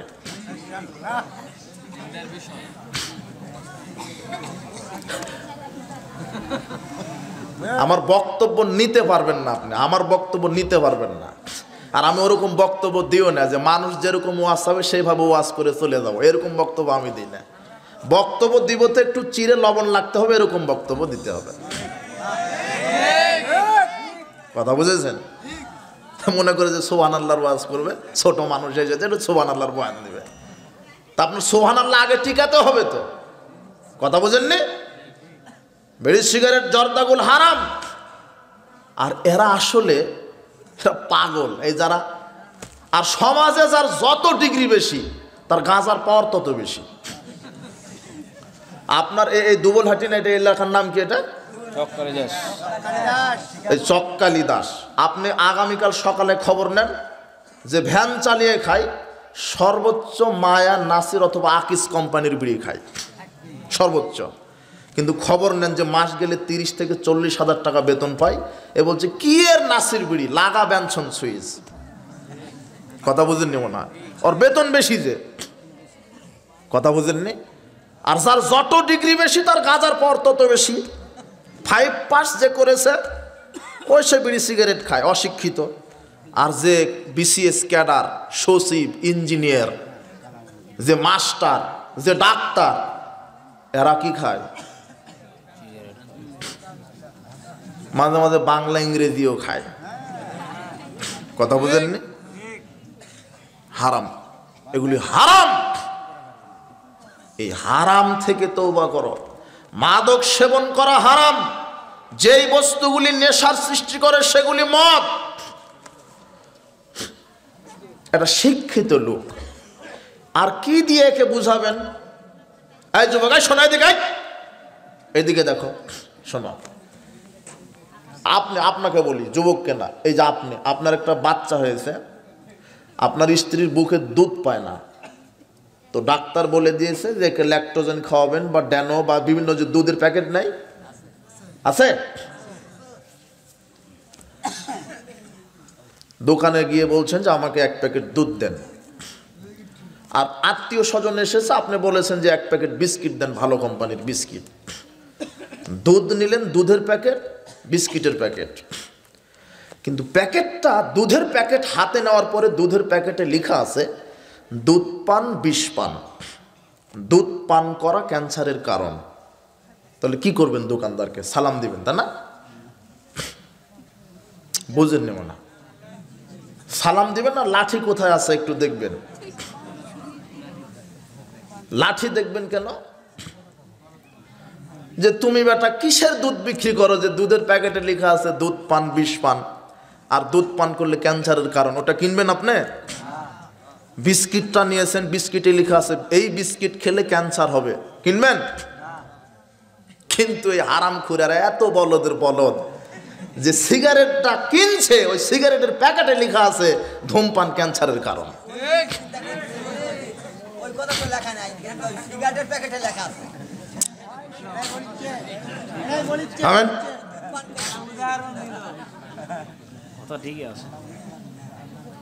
কথা বুঝেছেন? যে সিগারেটটা কিনছে বলদ, ওই সিগারেটের প্যাকেটে লেখা আছে ধূমপান বিষ পান, তাও খায়। এ হলো এখানে 3rd-person বলদ একটা, এটা গাধা। অথচ ডিগ্রি কিন্তু বিসিএস ক্যাডার। ডিগ্রি কি ওর? BCS cadre. ওর গাঁজার পাওয়ার বেশি। ও মাস্টার নাই, শিক্ষক নাই, ছাত্র নাই, বাপ নাই, বেটি নাই, মা নাই, সবাই খায়, সবাই হারামখোর, সবাই খায়। এটা কুকুরে খায় না। দাও এখন একটা সিগারেট ফেলে দাও কুকুরের সামনে, দেখো কুকুর পেশাব করে দিয়ে চলে যাবে, মুখে দিবে। তোমাকে আর কি দিয়ে বোঝাবো? সর্বশেষ মাদকের ব্যাপারে আর একটা কথা বলি। আব্দুল্লাহ ইবনে আব্বাস রাদিয়াল্লাহু আনহু বলেন, সামিতুন নবী সাল্লাল্লাহু আলাইহি সাল্লাম, দুনিয়াতে আশ্চর্য দুইটা পাপ আছে। তার একটা হলো সুদের পাপ। 1 টাকা সুদ খেলে 36 বার মায়ের সাথে জেনা করলে যেই পাপ হয় তার চাইতে বেশি পাপ হয়। এরপরে আল্লাহর নবী বলছেন, আল খামরু মুল ফাওয়াহিশ, মাদক সেবন করা অশ্লীল কাজের মূল। মাদক সেবন করা অশ্লীল কাজের মূল, মাদক সেবন করা অশ্লীল কাজের মা। ওয়াকবারুল কাবাইর, কাবিরা গুনাহ। ফামান শারেবাহা, যে ব্যক্তি মাদক সেবন করলো, ওয়াকালা উম্মিহি ওয়া খালাতিহি ওয়া আম্মাতিহি, যে ব্যক্তি মাদক মুখে দিল সে যেন তার মা, খালা, ফুপুর সাথে জেনা করলো। এখন যদি ইমানের দাবি এতটুকুনো যদি ইমান থাকে, তাহলে আজকে এই মুরব্বী আপনাকে বলছি, আজকে তওবা করবেন, কোনোদিন এই গুল, বিড়ি, সিগারেট, জর্দা মুখে দেওয়া যাবে। এই যুবক শোনো, আজকে তুমি তওবা করো, আজকে তওবা করো। কোনোদিন গুল মুখে দিবে না, মাদক মুখে দিবে না, বিড়ি, সিগারেট, জর্দা গুল মুখে দিবে না। এগুলি হারাম। যেগুলি পৃথিবীর কোনো প্রাণী খায় না সেগুলি আপনি খান, এগুলি হারাম। এগুলি খেলে আল্লাহ 40 দিন অসন্তুষ্ট থাকেন। 40 দিন এর উপরে কোনো ইবাদত আল্লাহ কবুল করেন না। যে ব্যক্তি মদ খেতে খেতে মারা যাবে, সালাসাতুন কাদ হারাম আলাইহিল জান্নাহ, 3 শ্রেণীর মানুষের উপর আল্লাহ জান্নাত হারাম করেছেন। তার এক, মুদমিনুল খামর, যারা নিয়মিত মাদক সেবন করবে এদের উপরে জান্নাত হারাম। আকুল ওয়ালিদাইহি, যেই সন্তান পিতামাতার অবাধ্য হবে সেই সন্তানের উপরে জান্নাত হারাম। রাজলাতুম মিনান নিসায়ে, যেই মহিলা উলঙ্গ হয়ে রাস্তাঘাটে ঘুরে এই মহিলার উপরে জান্নাত হারাম। যেই নারী, যেই দিনী বোন, আপনাকে বলছি, যদি রাস্তাঘাটে ল্যাংটা হয়ে, বেহায়া হয়ে, উলঙ্গ পোশাক পরে ঘুরেন তাহলে আপনার উপরে জান্নাত হারাম। লা ইয়াদখুলুল জান্নাহ, এই উলঙ্গ, বেহায়া, বেশরমা মহিলা জান্নাতে যাবে না। ওয়ালা ইয়াজিদনা রিহাহা, জান্নাতের সুগন্ধি পাবে না। ওয়াইন্না রিহাহা লাইয়াজিদু মিন মাশরিতি কাযা ওয়া কাযা, অথচ জান্নাতের সুগন্ধি পাওয়া যায় 40 বছর পথের দূরত্ব থেকে। তারপর উলঙ্গ নারী জান্নাতের সুগন্ধি পাবে না। এই যে জালসা শুনতে এসেছে ল্যাংটা পোশাক পরে, জালসা শুনতে এসেছে, মাথায় কাপড় নেই, এখন বসে আছে মাথায় কাপড় নেই। ওকে শয়তান শুধু শিখাই দিয়েছে আজান হলে একটু ঘুমটা দিবে। আজ হুজুর দেখে পর্দা করে এরা। কি দেখে? হুজুর। হুজুর দেখলেই কাপড় ঠিক থাকলেও উল্টা পাল্টা করা শুরু করে দিবে এরা। কথা বুঝেননি মনে হয়? মানে হুজুর দেখে পর্দা করা লাগে এদের। কথা বুঝেননি? আর ল্যাংটা হয়ে ঘুরছে। বাজারে যাবে কেন আপনার স্ত্রী, টাকা দিবেন আপনি, ঘুতা মারে জনগণ, একটু লজ্জা লাগে না? মোহর দিয়েছেন আপনি, ওটা আপনার স্ত্রী। আর এই যুবক, তুমি তোমার বউকে ল্যাংটা করে সাজিয়ে মোটর সাইকেলের পিছনে উঠিয়ে চলে গেছো পার্কে, তো ওটা কি? ওটা তোমার সম্পদ। তুমি আবার মনে করছো না আমার বউ আমার একাই কেন, এটা জনগণের সম্পদ, সবাই দেখবে। মোহর দিলে তুমি, বেতন উঠান আপনি, মাস গেলে বেতন উঠান আপনি, টাকা দেন স্ত্রীকে, স্ত্রী ঈদের মার্কেট করবে, ঈদের মার্কেট আপনার স্ত্রী করবে কেন? টাকা দিলেন আপনি, পছন্দ করে দেয় দোকানদার, বলছে আসসালামু আলাইকুম ভাবি এসেছেন, এটাই আপনাকে মানায়, ভালো নেন, এটাই এটাই। কথা বুঝেননি মনে হয়? আপনার স্ত্রী বাজারে যাবে না, আপনার স্ত্রী বাড়িতে থাকবে। আল্লাহর নবী বলছেন নারী হলো ঘরের বস্তু, নারী বাহিরে যাবে না উলঙ্গ হয়ে, জরুরি প্রয়োজন ছাড়া। জরুরি প্রয়োজন মানে ডাক্তারের কাছে, জরুরি প্রয়োজন মানে পেশাব পায়খানা যদি দূরে থাকে সারতে যাবে। লা তুসাফিরু মারাতুন মাসরাতা ইয়াউমিন ওয়া লাইলাতিন ইল্লা মা হাজা মাহরাম। আল্লাহর নবী বলছেন একজন নারী মাহরাম ছাড়া দিন অথবা রাতে সফর করতে পারে না। একজন নারীর উপরে হজ ফরজ হবে না যদি তার মাহরাম না থাকে। মাহরাম মানে তার ছেলে, তার ভাই, তার শ্বশুর, এরা হলো মাহরাম। এরা কি মাহরাম? একজন পুরুষ থাকতে হবে তার সামনে, যেটা মাহরাম। মাহরাম যদি না থাকে কোনো নারী, তার উপরে হজ ফরজ নয়। আর আপনার স্ত্রী ঢং ঢং করে বাজারে চলে গেছে, আর আপনার মেয়েটা চলে গেছে শিক্ষা সফরে মালাকুল মউতের সাথে। বলছে যে আব্বু কোনো টেনশন করবেন না, আব্বু কোনো টেনশন করবেন না, আমি জাফলংয়ে এসেছি, আমার সাথে বয়ফ্রেন্ড আছে। কি ফ্রেন্ড আছে? আর বয়ফ্রেন্ড আছে। দুদিন পরে মেয়ে বের হয়ে বিয়ে হয়ে চলে গেছে অন্যজনের সাথে। তখন এই বাপ বলছে যে তোকে কচু কাটা করবো, তা আপনিই তো ছেড়ে দিয়েছিলেন, তাই তো বের হয়ে চলে গেছে। আবার আরেকজন বলছে যে একটু ফতুয়া চাচ্ছি। তো কি? তো ফতুয়া হলো যে আমার মেয়েটা বিবাহ হয়েছে 1 সপ্তাহ হয়নি, কিন্তু এখন দেখা যাচ্ছে যে আমার মেয়ের পেটে 4 মাসের বাচ্চা। বিয়ের বয়স কত? 1 সপ্তাহ। বাচ্চার বয়স কত? 4 মাস। ওই যে শিক্ষা সফর, 31st নাইট, পহেলা বৈশাখ, আবার এই যে কুত্তা কুত্তি দিবস সামনে 14 ফেব্রুয়ারি। কথা বুঝেন নেব না? 14 ফেব্রুয়ারি দেখবেন কুত্তা আর কুত্তি দিবস, সেটা হলো 14 ফেব্রুয়ারি। কোন মুসলমানের বাচ্চার জন্য একটা দিবস পালন করার কোনো প্রয়োজন নেই। আমি মুসলিম, আমার প্রত্যেকটা দিন ভালোবাসা। আমি আমার মাকে ভালোবাসবো, আমি আমার মায়ের পেটের বোনকে ভালোবাসবো, আমি আমার খালা ফুপুকে ভালোবাসবো, পিতা মাতাকে ভালোবাসবো, নিকটাত্মীয় দূরাত্মীয় প্রতিবেশীকে ভালোবাসবো। আমার প্রত্যেকটা দিন হবে ভালোবাসা। ভালোবাসা তো বছরে একটা দিন তাদের প্রয়োজন যাদের জানা নাই, যেই বাছুর জানে না কোন ষাঁড়ের বিছে তার পৃথিবীতে জন্ম, এদের দরকার ভালোবাসা পালন করা। ওটা আমেরিকা ব্রিটেনের কাজ। যাদের সার্টিফিকেটে নাম লিখতে হয় মায়ের নাম, কেন? কোন বীজে হয়েছে এটা তার জন্মের জানা নাই। ওরা পালন করবে ভালোবাসা। এই বেটা, তোমার কি ভালোবাসা? তোমার কি? তুমি বিবাহ করার পরে স্ত্রীকে ভালোবাসবে, স্ত্রীকে মূল্যায়ন করবে, স্ত্রীকে আদর করবে। তোমার জন্য আল্লাহ বলছেন আমি প্রত্যেকটা পুরুষের জন্য তার স্ত্রীকে রেডি করে রেখেছি, তুমি ধৈর্য ধরো, নিজেকে একটু পুরুষ হয়ে গঠিত হওয়ার চেষ্টা করো। আল্লাহ নবী বলছেন ইয়া মাশারাশ শাবাব মান ইসতাতা মিনকুমুল বাত, হে যুবক দল, যদি ক্ষমতা থাকে বিবাহ করো। ক্ষমতা মানে স্ত্রী আসবে, স্ত্রীকে চালাতে হবে, বাড়ির বাইরে যেতে দেওয়া যাবে না, গীবত পরনিন্দা যেন করতে না পারে, উলঙ্গ হয়ে যেন ঘুরতে না পারে, উলঙ্গ হয়ে যেন ঘুরতে না পারে, এ পাড়া ও পাড়া যেন যেতে না পারে, স্বামীর কথাবার্তায় যেন উঠা বসা করে, এমন পুরুষত্ব তুমি অর্জন করো, তারপরে বিবাহ করো। শুধু বিবাহ করলে বউ পাবে না, বিবাহ করার 2 বছর 1 বছর পরে আবার বাচ্চা জন্মগ্রহণ করবে, ওই সন্তানকেও মানুষ করতে হবে। কথা বুঝেননি মনে হয়? যদি ছেলে ল্যাংটা হয়ে ঘুরে, মেয়ে ল্যাংটা হয়ে ঘুরে, আপনি হবেন দায়ুস, আর ওই দায়ুস পিতার ওপরে জান্নাত হারাম। যেই পিতার, যেই পুরুষের কন্যা এবং স্ত্রী উলঙ্গ হয়ে রাস্তাঘাটে বাজারে ঘুরে, স্কুল কলেজে ঘুরে, ও হলো দায়ুস, ও জান্নাতে যেতে পারবে না।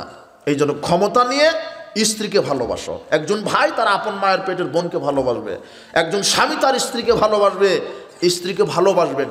স্ত্রী ভালোবাসার বস্তু, স্ত্রী আদরের বস্তু, স্ত্রীকে ভালোবাসবেন।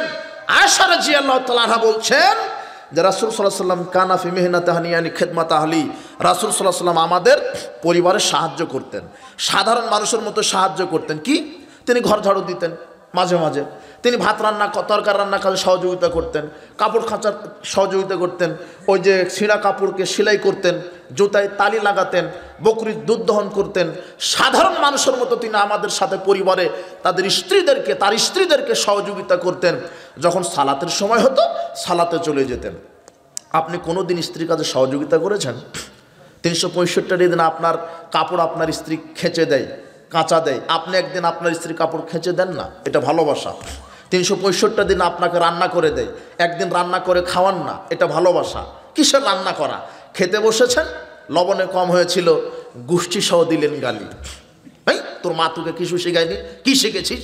তরকারি স্বাদ হয় না, লবণ দিসনি।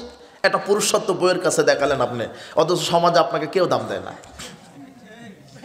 কথা বুঝেননি মনে হয়? অথচ আপনি আপনার স্ত্রীকে গালি দিলেন কেন? আল্লাহ নবী বলছেন স্ত্রীকে গালি দিও না। লবণে একদিন কম বেশি হতেই পারে, আপনি যে রান্না করলে তো আপনার লবণ দিতেই শরম থাকবে না, তাও যে দিয়েছে। একটু রান্নাঘরে যান, স্ত্রীর চোখ মুখের ঘামটা মুছে দেন তারই আঁচল দিয়ে, এরপর একটু প্রশংসা করেন, আল্লাহ তোমাকে আমার জন্য রহমত নিয়ামত হিসেবে পাঠিয়েছে, তুমি আমাকে রান্না করে খাওয়াও, কাপড় কাঁচা দিয়ে আমার কাপড়কে পরিষ্কার করো, বিছানা পরিষ্কার করো, তুমি আমাকে শান্তি তৃপ্তি দাও, আল্লাহর পক্ষ থেকে রহমত। তুমি কত সুন্দর, সব সময় স্ত্রীর প্রশংসা করবেন, স্ত্রীর পাশে থাকবেন। রাসূল সাল্লাল্লাহু আলাইহি ওয়াসাল্লাম সাহাবীদেরকে যখন রাস্তাঘাটে বেশি ঘোরাফেরা করতে দেখতেন, রাসূল সাল্লাল্লাহু আলাইহি ওয়াসাল্লাম বলতেন, ইরজিউ আহলাকুম, যাও বাড়িতে যাও, বাড়িতে ফিরে যাও। ফাকিমু ফিহিম, স্ত্রীদেরকে সময় দাও, স্ত্রীদেরকে আদর করো, স্ত্রীদেরকে শিক্ষা দাও, স্ত্রীদেরকে নির্দেশ দাও। স্ত্রীদেরকে শিক্ষা দিতে হয়, নির্দেশ দিতে হয়, তাদেরকে ভালোবাসা দিতে হয়, প্রেম ভালোবাসা দিতে হয়, তাদের প্রশংসা করতে হয়। মুখের ওপরে প্রশংসা করবেন, তুমি খুব সুন্দর, তোমার হাতের রান্না খুব সুন্দর, তোমার গঠন সুন্দর, তোমার চেহারা সুন্দর। দিন যত যাচ্ছে তত তুমি ডানা কাটা পরি হচ্ছ। এইভাবে প্রশংসা করতে হবে। কথা বোঝেননি মনে হয়? তাহলে দেখবেন ও আপনার সারা রাত পাটিবে দিবে। আর যদি একদিন বলেন যে কি ব্যাপার আব্দুল্লাহর আম্মা, তোমার চামড়া তো ঘুষ পড়ে যাচ্ছে, তাহলে কিন্তু আর ভালোবাসবে না। মেয়েরা কিন্তু বুড়ি হতে চায় না। যদি বলেন যে তোমার নাকটা একটু বোঁচা, ঠোঁটটা একটু মোটা, তাহলে শেষ। আর একটা ভুল কোনোদিন করবেন না, কোনোদিন আপনার স্ত্রীর সামনে পাড়া প্রতিবেশী বা দেশের অন্য কোনো মহিলার রূপের বর্ণনা দিবেন না। এটা কিন্তু সে মেনে নেবে না। কথা বুঝেননি মনে হয়? সবসময় স্ত্রীকে মূল্যায়ন করবেন। শুধু স্বামীর খেদমত চান কেন? শুধু খেদমত চান কেন? খেদমত নিজেকেও করতে হবে। কথা বুঝেননি মনে হয়? স্ত্রীর পাশে থাকেন, স্ত্রীকে মূল্যায়ন করেন। অনেক মা বোন আমাদেরকে ফোন দিয়ে কান্নাকাটি করে, প্রশ্ন করে, স্বামী আমাকে সময় দেয় না, মূল্যায়ন করে না। ওই যে পরকীয়ায় জড়িয়ে পড়েছে। আজকে এটা সামাজিক রোগ হয়ে গেছে। স্ত্রী থাকার পর আর একজন নারীর পিছনে আপনি ঝুঁকে পড়ছেন কেন? এমনকি অনেক মহিলা আছে নিজের স্বামী থাকার পরও পরপুরুষের সাথে ঝুঁকে পড়ে। পরিবার হয়ে গেছে নিয়ন্ত্রণহীন, পরিবার হয়ে গেছে জাহিলিয়াত, গান বাজনা, জেনা ব্যভিচারে পরিবার আজকে ভেঙে খান খান হচ্ছে। তালাক আর তালাক বেড়ে বেড়ে যাচ্ছে। এটা হলো আজকে বাস্তব সামাজিক চিত্র। আজকে এই মূল্যায়ন নেই। এই জন্য স্ত্রীকে সময় দিবেন। আর মা বোনদেরকে বলছি, রাসূল সাল্লাল্লাহু আলাইহি ওয়াসাল্লাম বলছেন, ওয়ান নাবিয়্যু ফিল জান্নাহ ওয়া সিদ্দিক ফিল জান্নাহ ওয়া শাহীদু ফিল জান্নাহ মাওলুদু ফিল জান্নাহ। শোনো সাহাবীগণ, নবীগণ জান্নাতি, সিদ্দিকগণ জান্নাতি, শহীদগণ জান্নাতি, নবজাতক শিশু যারা মারা গেছে তারা জান্নাতি। এরপর আল্লাহর নবী বলছেন, ওয়া নিসাউকুম মিন আহলিল জান্নাতিল ওয়াদুদুল মাউদুল আউদু আলা জাওজিহা। ওই নারীরাও বেশি বেশি জান্নাতি যেই নারীরা স্বামীকে শান্তি তৃপ্তি দিতে পারে, যেই নারীরা স্বামীকে বেশি বেশি ভালোবাসা দিতে পারে, মূল্যায়ন করতে পারে, স্বামীর খেদমত করতে পারে। আর যেই নারীরা বেশি বেশি সন্তান দিতে পারে, এই নারীরাও বেশি বেশি জান্নাতি। সন্তান দিতে হবে আপনার স্ত্রীকে। তা আপনার স্ত্রী এত শিক্ষিত মানুষও বলছে যে না, একটা নিয়েছি আর পারবো না। আর শয়তান তো বলে দিয়েছে যে দুটার বেশি নয়, একটা হলেই ভালো হয়। জি না, সন্তান বেশি নিতে হবে। আল্লাহ নবী বলছেন, তাজাওয়াজুল ওয়াদুদাল ওয়ালুদা, তোমরা ওই নারীকে বিবাহ করো যেই নারী বেশি বেশি বাচ্চা দিতে পারে। কিন্তু বিবাহ তো করেননি, কিভাবে বুঝবেন ও বেশি বাচ্চা দিবেন না কম? কথা বুঝেননি? তার মানে রাসূল বলছেন, লি হাসাবিহা, তার বংশ দেখে বিবাহ করো। কি দেখে? আল্লাহ নবী বলছেন না, তবে মানুষ বলছে বংশ দেখে বিবাহ করে মানুষ। মানে তার মা, খালা, ফুপুকে দেখো। তার মায়ের যদি 7টা 10টা বাচ্চা থাকে, তাহলে এও 7টা 10টা বাচ্চা দিবে। তার খালা ফুপুর যদি থাকে, আপনি হাসছেন মনে হয়। আল্লাহ নবী বলছেন, ফাইন্নী মুকাসসিরুম বিকুমুল উমামা, আমি বিচারের মাঠে গর্ব করে বলবো আমার উম্মতের সংখ্যা সব নবীর চাইতে বেশি। সুবহানাল্লাহ। বক্তব্য শুনলেন, আজকে আপনার বাড়িতে স্ত্রীকে গিয়ে বলবেন কমপক্ষে 8টা নিতে হবে। 8টা, 10টা নিলে তো ভালো, আপনি 111 একটা ফুটবল টিম হয়ে গেল। সন্তান বেশি নিলে দুনিয়াতে লাভ। দেখবেন, এই আপনি হাসছেন কেন? এদিকে দেখেন। সন্তান যদি আপনার বিষয়, রিজিকের টেনশন করবেন না। যেই সন্তান পৃথিবীতে আসবে সে তার রুজিটা সাথে নিয়ে বেঁধে নিয়ে আসবে। কথা বোঝেননি মনে হয়? যেই সন্তান পৃথিবীতে আসে সে তার খাবারটা তার সাথে বেঁধে নিয়ে আসে। এটাকে বিশ্বাস করেন? করতে হবে। সন্তান বেশি নিলে দুনিয়াতে শক্তি। অন্তত আপনার যদি 10টা সন্তান থাকে, তাহলে আপনার এই নওগাঁ জেলাটাই আপনার একাই। কথা বুঝেননি মনে হয়? এই দুবলহাটির কেউ আপনার সামনে দাঁড়াবে না। কেন? 10 বাপ বেটার হাতে যদি লাঠি থাকে কেউ আসবে না। দুনিয়াতে শক্তি। তাহলে মারামারি করতে বলছি না, দুনিয়ার শক্তি বোঝাচ্ছি আমি। অর্থের দিকে বেশি। 10টা ছেলে 10টা যদি চাকরি ব্যবসা করে, অথবা এর মধ্যে 4টা 5টা যদি কুয়েত, কাতার, লন্ডন, আমেরিকা, দুবাই, মালয়েশিয়া, সৌদিতে থাকে, তাহলে মাস শেষে শুধু টাকার টাকা। টাকাও বেশি, শক্তিও বেশি। আবার আপনার নেকিও বেশি। আল্লাহর নবী বলছেন, কেউ যদি কাউকে ভালো কাজের উপদেশ দেয় আর ওই ব্যক্তি যদি ওই ভালো কাজটা করে, তাহলে ওই ব্যক্তি আমল করে যেই নেকি পেল, যে উপদেশ দিল সে তার সমপরিমাণ নেকি পেল। এখন আপনার 10টা সন্তানকে বলবেন, আব্বু আম্মু তোমরা 5 ওয়াক্ত সালাত আদায় করো, তাহলে 10 জন সন্তান প্রতিদিন 5 ওয়াক্ত করে করলে 5 10 50 ওয়াক্ত, ওরা পাবে 5 ওয়াক্তের নেকি, আর আপনি বাপ পাবেন একাই 50 ওয়াক্তের নেকি, নেকিও বেশি। আবার এই 10টার মধ্যে যদি কোনো 1 2 জন দুধ খেতে খেতে মারা যায়, তাহলে আল্লাহ আবার একে এত ক্ষমতা দিবেন যে বিচার মাঠে এই দুধের বাচ্চাটা পিতামাতার কাপড় ধরে টেনে জান্নাতে নিয়ে চলে যাবে। তো আপনি নিয়েছেনই একটা, মরে কি থাকে কি, আবার একটা নিয়েছেন কানা খোঁড়া, চোখে কম দেখে, আবার ধনির দুলেন, একাই এক বাপের এক বাটা, আবার বলে এই জন্য গাঁজা ছাড়া খায় না, ইয়াবা ছাড়া খায় না, সুজুকি জিক্সার ছাড়া চালাবে না, ও গিয়ার টানবে। আর আপনি কিছু বলতেও পারবেন না, কেন? বললেই বলেছে বিষ খাবো, কিন্তু এদিকেও বিপদ, যারা একটাই বেটা, তুই যা করিস কর, বিপদ। সাবধান, সন্তান বেশি নিতে হবে। কথা বুঝেন নি মনে হয়? মা বোনদেরকে বলছি, ওই নারী বেশি বেশি জান্নাতি যেই নারী স্বামীকে তৃপ্তি শান্তি দিতে পারে। বিশ্বাস করেন মা বোন, একজন পুরুষ, একজন স্বামী একটা পরিবারের জন্য সর্বশ্রেষ্ঠ মুজাহিদ। ও তার স্ত্রী, তার ছেলে মেয়ে খুশি করার জন্য, আহা, কত প্রবাসী ভাইয়েরা কান্নাকাটি করে আমাদেরকে ফোন দিয়ে, শুধু স্ত্রীর মুখে একটু হাসি দেখতে চাওয়ার জন্যে বছরকে বছর পড়ে আছে, পড়ে নাই? সন্তানকে মানুষ করার জন্য স্ত্রী, পরিবার, বৃদ্ধ পিতামাতাকে ছেড়ে বছর পর বছর পড়ে আছে। কার জন্য?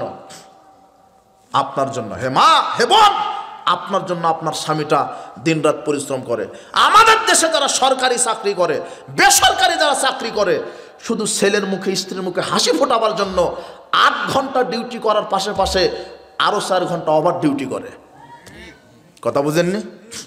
একজন বাপ, একজন পুরুষ একটা সংসারকে ভালো করার জন্য কত পরিশ্রম করে, কিন্তু একজন পুরুষের সারা দিন কর্মক্লান্তির পরে শান্তি তৃপ্তির জায়গা হলো তার একজন নেককার পরহেজগার স্ত্রী। সেই স্ত্রীর কাছে, আপনার কাছে আসার পরে সে যদি শান্তি তৃপ্তি না পায়, বিশ্বাস করেন একজন পুরুষের শান্তি সুখের নীড় হলো একজন তার স্ত্রী। এটা আপনাকে বুঝতে হবে, স্বামীকে মূল্যায়ন করতে হবে। আল্লাহ নবী বলছেন, লাউ কুনতু মিরাহাদান আই ইয়াসজুদু লিহাদিন আমারতুল মারআতান তাসজুদু লিজাওজিহা। আমি মানুষ হয়ে মানুষকে যদি সেজদা দেওয়ার জন্য বলতাম, পৃথিবীর সমস্ত নারীদেরকে বলতাম, তোমরা তোমাদের স্বামীকে সেজদা দাও। স্বামীকে মূল্যায়ন করতে হবে। যত মা বোন এসেছেন, স্বামীকে শান্তি তৃপ্তি দিবেন, স্বামীকে মূল্যায়ন করবেন, স্বামীর কথা মতো চলতে হবে, চেষ্টা বহুদূর কথা চলতে হবে। ওই নারীর সালাত ইবাদত আল্লাহ কবুল করে না যেই নারী স্বামীর অবাধ্যতা দেখায়। সাবধান, ওই নারী জান্নাতে যাবে না যেই নারী স্বামীর অবাধ্য দেখায়।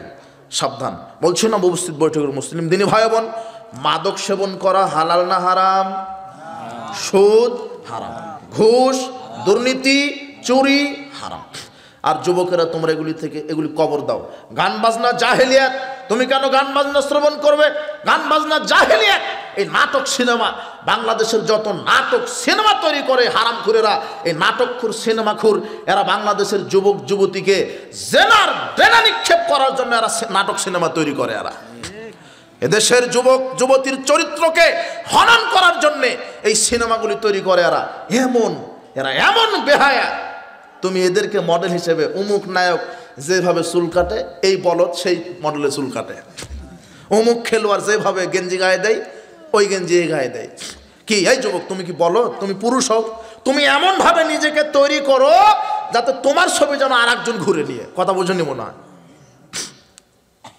তাই বলে ছবি নিয়ে ঘুরতে বলছি না, নিজেকে মানুষ হতে বলছি আমি।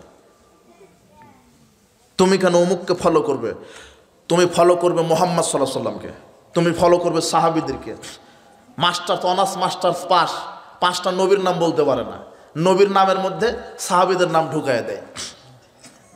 কথা বুঝেননি মনে হয়? কিন্তু 10 জন খেলোয়াড়ের নাম ঠিকই পটপট করে বলে দিতে পারে, 5 জন নায়ক নায়িকার নাম ঠিকই বলে দিতে পারে, অনেকে আবার মুসলমান। ছেলেকে মাস্টার্স পড়ান, অনার্স পড়ান, ক্যাডার বানান, সচিব বানান, র্যাব বানান, কোনো আপত্তি নাই। আগে কোরআন সুন্নাহ শিক্ষা দিবেন। এমন বিসিএস ক্যাডার বানালেন আপনার ছেলেকে যে ওযুই জানে না, নামাজ পড়ে না, বাপ মারা গেলে জানাজার দোয়াই জানে না, জানাজা করাবে গিয়ে। কথা বুঝেননি মনে হয়? কি শিখালেন আপনার ছেলেকে? কোরআন সুন্নাহ শিখান, তারপরে বিসিএস ক্যাডার বানান, সচিব বানান, আর্মি হবে, র্যাব হবে, নেতা হবে, সব হবে আপনার ছেলেই। কিন্তু আগে কোন বিদ্যা শিক্ষা দিবেন? এখন তো শুরু হয়েছে যে কি কেজিতে ভর্তি করে দেয়, তাই না? পেলে কিন্ডার গার্ডেন আসছে, নার্সারি আসছে, দুধ ছাড়তে যা দেরি, ভর্তি করে দিতে দেরি নেই। ওই পেটে আসার আগেই নিয়ত করছে যে কে আমি কি বানাবো, ইঞ্জিনিয়ার বানাবো, ইংরেজিতে পড়াবো। কেউ নিয়ত করে না যে একটা আলেম বানাবো, হাফেজ বানাবো। আজকে 500 টাকা খরচ করে মক্তবে পড়াতে পারেন না, 500 টাকা খরচ করে মক্তবে পড়াতে পারছেন না, 5000 টাকা খরচ করে আপনি স্কুলে পড়ান, ইংরেজিতে প্রাইভেট দেন, বৃদ্ধাশ্রম আপনার কপালে জুটবে। আলেমের পিতামাতা বৃদ্ধাশ্রমে থাকে না। কথা বুঝেছেন? সাবধান। পেলে গ্রুপে নার্সারিতে পড়ান, আপত্তি নেই, কিন্তু ওগুলো যদি সিলেবাস কোরআন সুন্নাহর আদলে হয়, কিন্তু ওগুলো তো কোরআন সুন্নাহর সিলেবাস নাই। একটা ছেলে নার্সারিতে পড়ো, প্লেতে পড়ো, কিছু জান না, বলছে ওর বাপ বলছে, মা বলছে, আমার ছেলে 4 বছর বয়স, ইংলিশ মিডিয়ামে ভর্তি করে দিয়েছি, পটপট করে ইংরেজি বলে, কিন্তু সূরা ফাতিহাটা জানে না। আমার মেয়েটা 5 বছর বয়স, মোবাইলের সব ফাংশন জানে, কম্পিউটার সব জানে, কিন্তু ওযু করা জানে না। কথা বুঝেননি মনে হয়? আমার ছেলেটা মাসে 1.5 লক্ষ টাকা বেতন পায়, কিন্তু নামাজ পড়ে না। আমার মেয়েটা অমুক বিশ্ববিদ্যালয়ে পড়ে, কিন্তু ল্যাংটা হয়ে ঘুরে, এদের লজ্জা নাই। সাবধান। ছেলে মেয়েকে সঠিক শিক্ষা দেন, সঠিক এলেম দেন। আপনার ছেলে মেয়েকে ছোট অবস্থায় মক্তবে ভর্তি করাবেন। কোথায়? মক্তব। এই যে হেফজখানায় ভর্তি করে দিবেন। হেফজখানা মক্তব আছে না, চালু করবেন। মক্তবে কি শিখানো হয় জানেন? মক্তবে কি শিখে? সুবহানাল্লাহ। 2 দিন না আসেন না একটু মক্তবে। মক্তবে দেখেন উস্তাদ শিখায়, কারোর সাথে সাক্ষাৎ হলে এইভাবে সালাম দিতে হয়, আসসালামু আলাইকুম ওয়া রাহমাতুল্লাহি ওয়া বারাকাতুহু, এইভাবে শিখায়। সুবহানাল্লাহ। আর আপনার বিসিএস ক্যাডারও বলছে আসসালামু আলাইকুম। কি বলছে? বিসিএস ক্যাডার, ইঞ্জিনিয়ার, ও সালাম দিতে জানে না। কথা বুঝেছেন? আল্লাহ নবী বলছেন, দিন যত যাবে বিদ্যা উঠে যাবে, মূর্খতা বর্ষণ হবে। বিদ্যা উঠে যাবে, মূর্খতা বর্ষণ হবে। মক্তবে এইভাবে আপনার ছেলেকে শেখানো হবে। কারোর সাথে সাক্ষাৎ হলে এইভাবে সালাম দিতে হয়। খাওয়ার শুরুতে বিসমিল্লাহ বলতে হয়, খাওয়া শেষে আলহামদুলিল্লাহ বলতে হয়।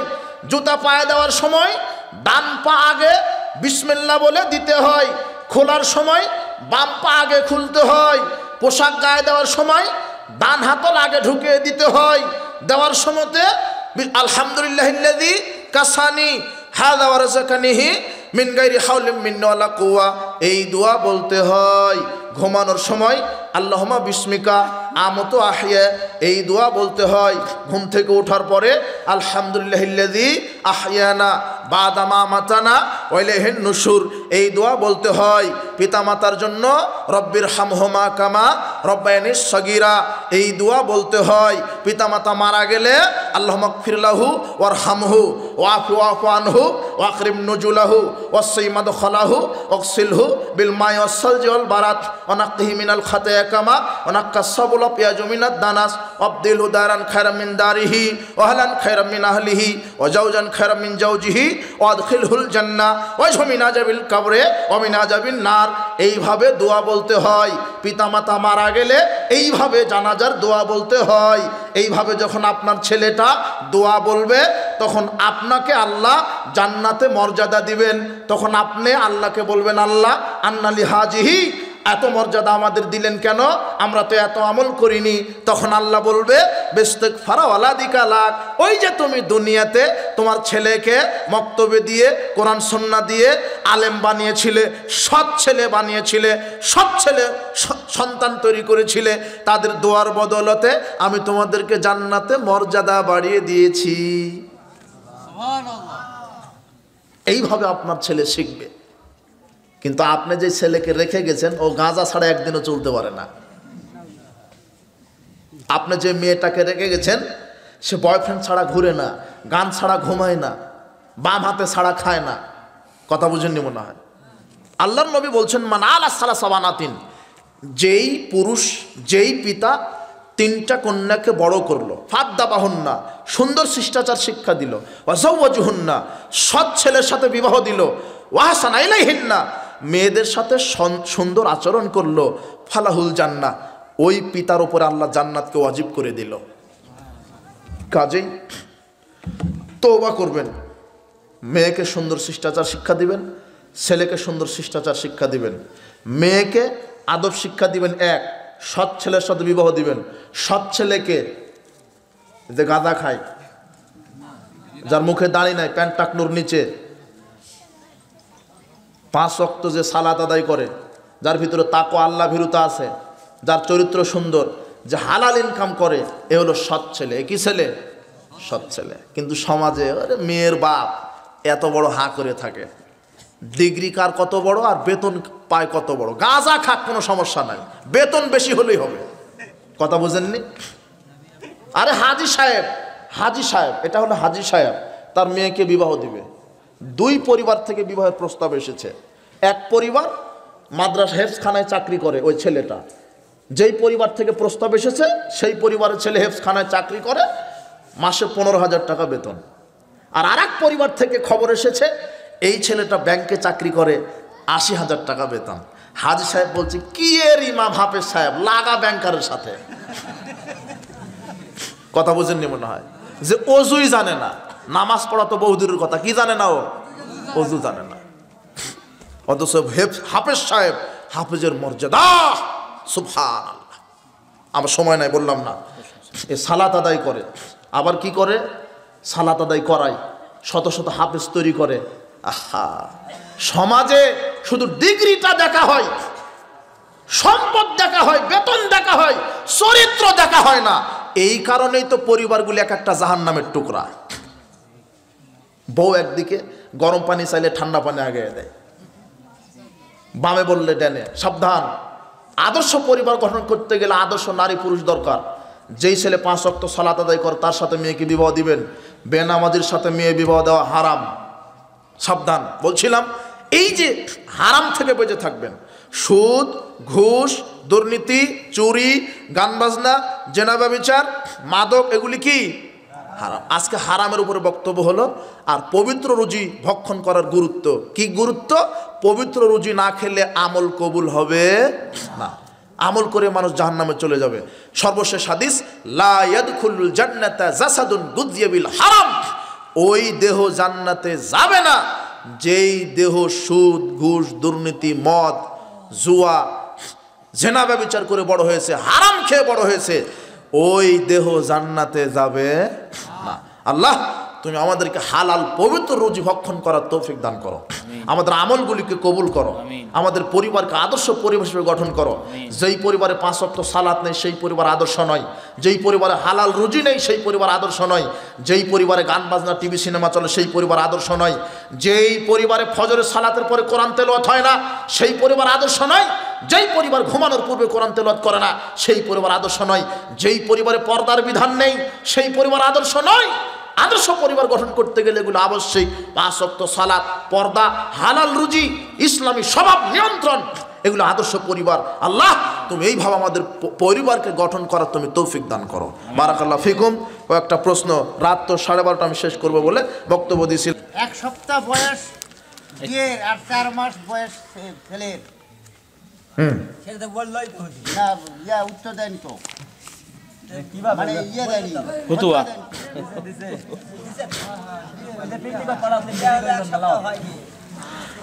ওটা যার সাথে, যার বাচ্চাটা ঢুকছে তার সাথে বিবাহ দিতে হবে, ওই বিবাহ বাতিল।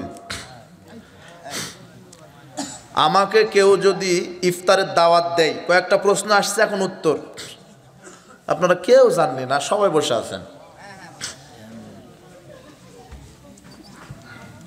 আমাকে কেউ যদি ইফতারের দাওয়াত দেয় আর যদি আমি বুঝতে পারি তার আয় স্পষ্ট হারাম, তাহলে আমি সেই ইফতারে অংশগ্রহণ করি না, যদিও দাওয়াতদাতা আমার নিকটাত্মীয় হন। আমার এই দাওয়াত বর্জন শরীয়ত সম্মত কিনা জানিয়ে ব্যতীত করবেন। জি, শরীয়ত সম্মত। স্পষ্ট যদি হারাম আর যদি বুঝতে পারেন ওগুলি হালাম রুজি দিয়েই ওগুলি অ্যারেঞ্জমেন্ট করেছেন, তাহলে ওখানে যাবেন না। কথা বুঝেছেন? কোন কোন সমাজে বাহিরে মাঠ থাকার পরও ঈদের সালাত মসজিদে পড়া হয়। এভাবে মসজিদে ঈদের সালাত আদায় করা কি ঠিক? কোন সুন্নাহর আলোকে ঈদের সালাত ফাঁকা খোলা মাঠে, ঈদের মাঠে ফাঁকা জায়গাতে, যেই এলাকায় জায়গা নাই, মানে জায়গার অভাব, সেখানে মসজিদে পড়লে হয়ে যাবে।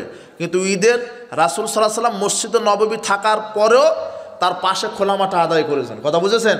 আর ঈদের মাঠে পুরুষ তো যাবে, নারীদেরকেও যাতে বাধ্য, তারা পুরুষের পিছনে পর্দার এক ইমামতিতে সালাত আদায় করবে। ঠিক আছে না? মসজিদে চলবে না। যদি জায়গা না থাকে সেই ক্ষেত্রে মসজিদ। আমি একজন মুদির দোকানি, আমি বেচা কেনার সুবিধার জন্য বিড়ি সিগারেট বিক্রি করি, এতে কোনো রকম পাপ হবে কি? তবে আমি কিন্তু বিড়ি সিগারেট পান করি না। আপনার বেশি পাপ হবে, আপনি ডেলিভারি দেন। বিড়ি সিগারেট রাখবেন না। শোনেন, ইন্নাল্লাহ, এই হাদিসটা বলবো আমার মাথা থেকে ছুটে গেছে। ইন্নাল্লাহ ইযা হারামা আলা কওমিন আকলা শাই, আল্লাহর নবী বলছেন, কেউ আল্লাহ যখন কোনো বস্তু খাওয়া হারাম করে, ফাহাররামা আলাইহিম সামানাহু, তার ব্যবসাকেও হারাম করে দেন। কথা বুঝেছেন?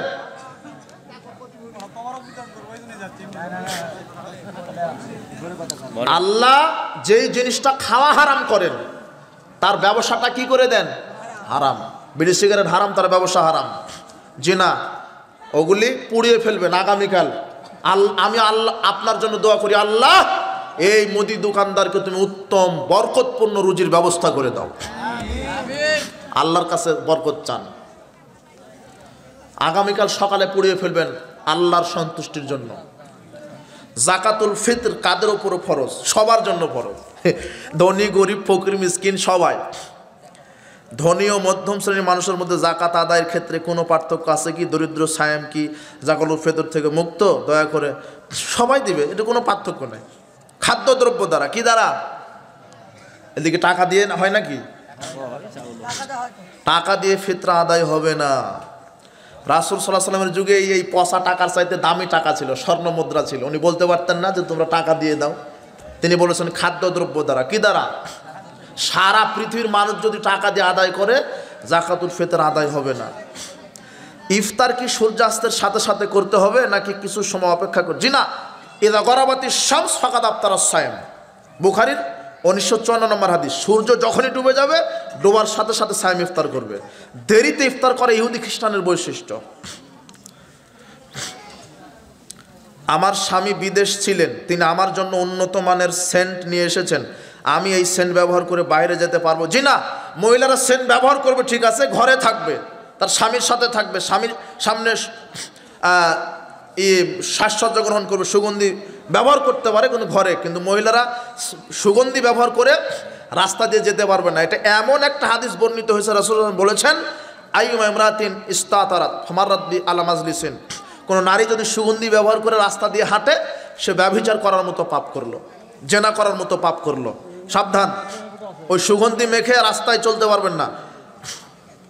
আমি একজন সরকারি কর্মকর্তা, আমি সৎভাবে জীবনযাপনে আগ্রহী, অন্যদিকে আমার স্ত্রী আমাকে অধিক উপার্জনের জন্য অসৎ পন্থা অবলম্বন করতে চাপ প্রয়োগ করেন, এমত অবস্থা আমার করণীয় কি জানতে চাই। স্ত্রীকে বোঝান যে দেখো, হালাল পবিত্র ভক্ষণ করতে হবে। আজকে যে বক্তব্য শুনলেন, এই বক্তব্যটা আপনি স্ত্রীর কাছে নকল করবেন। দেখো, হারাম খেলে পরিণাম জাহান্নাম, ইবাদত কবুল হবে না, নেকি কবুল হবে না। আমাদের দুনিয়াতে কয়দিন থাকবো? 60-70 বছর। এই জন্য এত হালাল হারামের প্রয়োজন নাই। আমরা যে 2 দিন বেঁচে আছি, হালাল পবিত্র রুজি খাবো, আমাদেরকে চলে যেতে হবে। এইভাবে বুঝাতে থাকেন, নসিহত করতে থাকেন। একদম যখন না বুঝবে, তখন তাকে তালাক দিয়ে দিবেন। একা রাখা যাবে না। কোরবানির গোস্ত কাটাকাটিতে যারা শ্রম দেয়, এমন ব্যক্তিদের কোরবানির গোস্ত দিয়ে মজুরি মেটানো বৈধ কিনা? জি না, তাদেরকে গোস্ত দেওয়া যাবে না, পারিশ্রমিক টাকা দিবেন। রমজানের ফরজ সিয়াম কেউ ইচ্ছা করে ছেড়ে দিলে তার পরিণাম কি? আমরা শুনেছি তাকে কাজা ও কাফারা দুটি আদায় করতে হবে। আসলে সত্যতা কতখানি? ইচ্ছাকৃতভাবে শয়তানি বদমাশি করে যদি একটা সিয়াম কাজা করেন, তাহলে একটা সিয়ামই রাখতে হবে কাজা। কথা বুঝেছেন? কিন্তু সিয়াম অবস্থায় যদি স্ত্রী মিলন ঘটে যায় তাহলে একটানা 60টা সিয়াম। কয়টা? 60টা। বোঝা গেছে? আর যারা রমাজানে সিয়াম রাখে না, রাখতে পারবে, ইচ্ছা করে রাখে না, বছর পর বছর রাখে না, এদের কবরের শাস্তি হবে। শাস্তিটা কি? ওই যে কেঁচি দিয়ে এদের ঠোঁটকে কেটে দিবে। ওই যে ঠোঁট দিয়েই তো চাবিয়ে খায়, কথা বুঝেননি? এটা কবরের শাস্তি, পরিণাম জাহান্নাম। আচ্ছা, আমি পূর্বে কোনো দিন জাকাত আদায় করিনি, জাকাতের আলোচনা শোনার পর এখন জাকাত আদায় করতে চাই, সেক্ষেত্রে এখন আমার করণীয় কি? কিভাবে? আপনার জীবনের এখন যত সম্পদ আছে হিসাব করে শতকরা 2.5 টাকা করে দিয়ে দিবেন, তওবা করবেন। ইতিকাফের ফজিলত কি? আমরা কোনো আলেমের মুখে এর অনেক ফজিলতের কথা শুনে থাকি, এগুলি কি ঠিক? দয়া করে জানে। ইতিকাফের কোনো ফজিলত কোরআন হাদিসে বর্ণিত হয়নি, তবে ইতিকাফ করলে বেশি নিজেকে আমলের জন্য বাহির করা যায়, আল্লাহ ভীতি চলে আসে বেশি। কিন্তু ইতিকাফ করলে যে এত নেকি, এত ফজিলত, এরকম কিছু বর্ণিত হয়নি। জি, বারাকাল্লাহ ফিকুম, জাযাকুমুল্লাহ খায়ের। তবে ইতিকাফ গুরুত্বপূর্ণ ইবাদত, করবেন যাতে ওটা জাস্ট আল্লাহকে বেশি বেশি ডাকার জন্য, একটা নফল অতিরিক্ত সময় বাহির করার জন্য, ওটা নিজেকে আবদ্ধ। ইতিকাফ মানে নিজেকে আবদ্ধ করে রাখা। জি না, এগুলি আর সময় নাই। যারা দান করেছেন আল্লাহ তার দানকে কবুল করে নিন। বারাকাল্লাহ।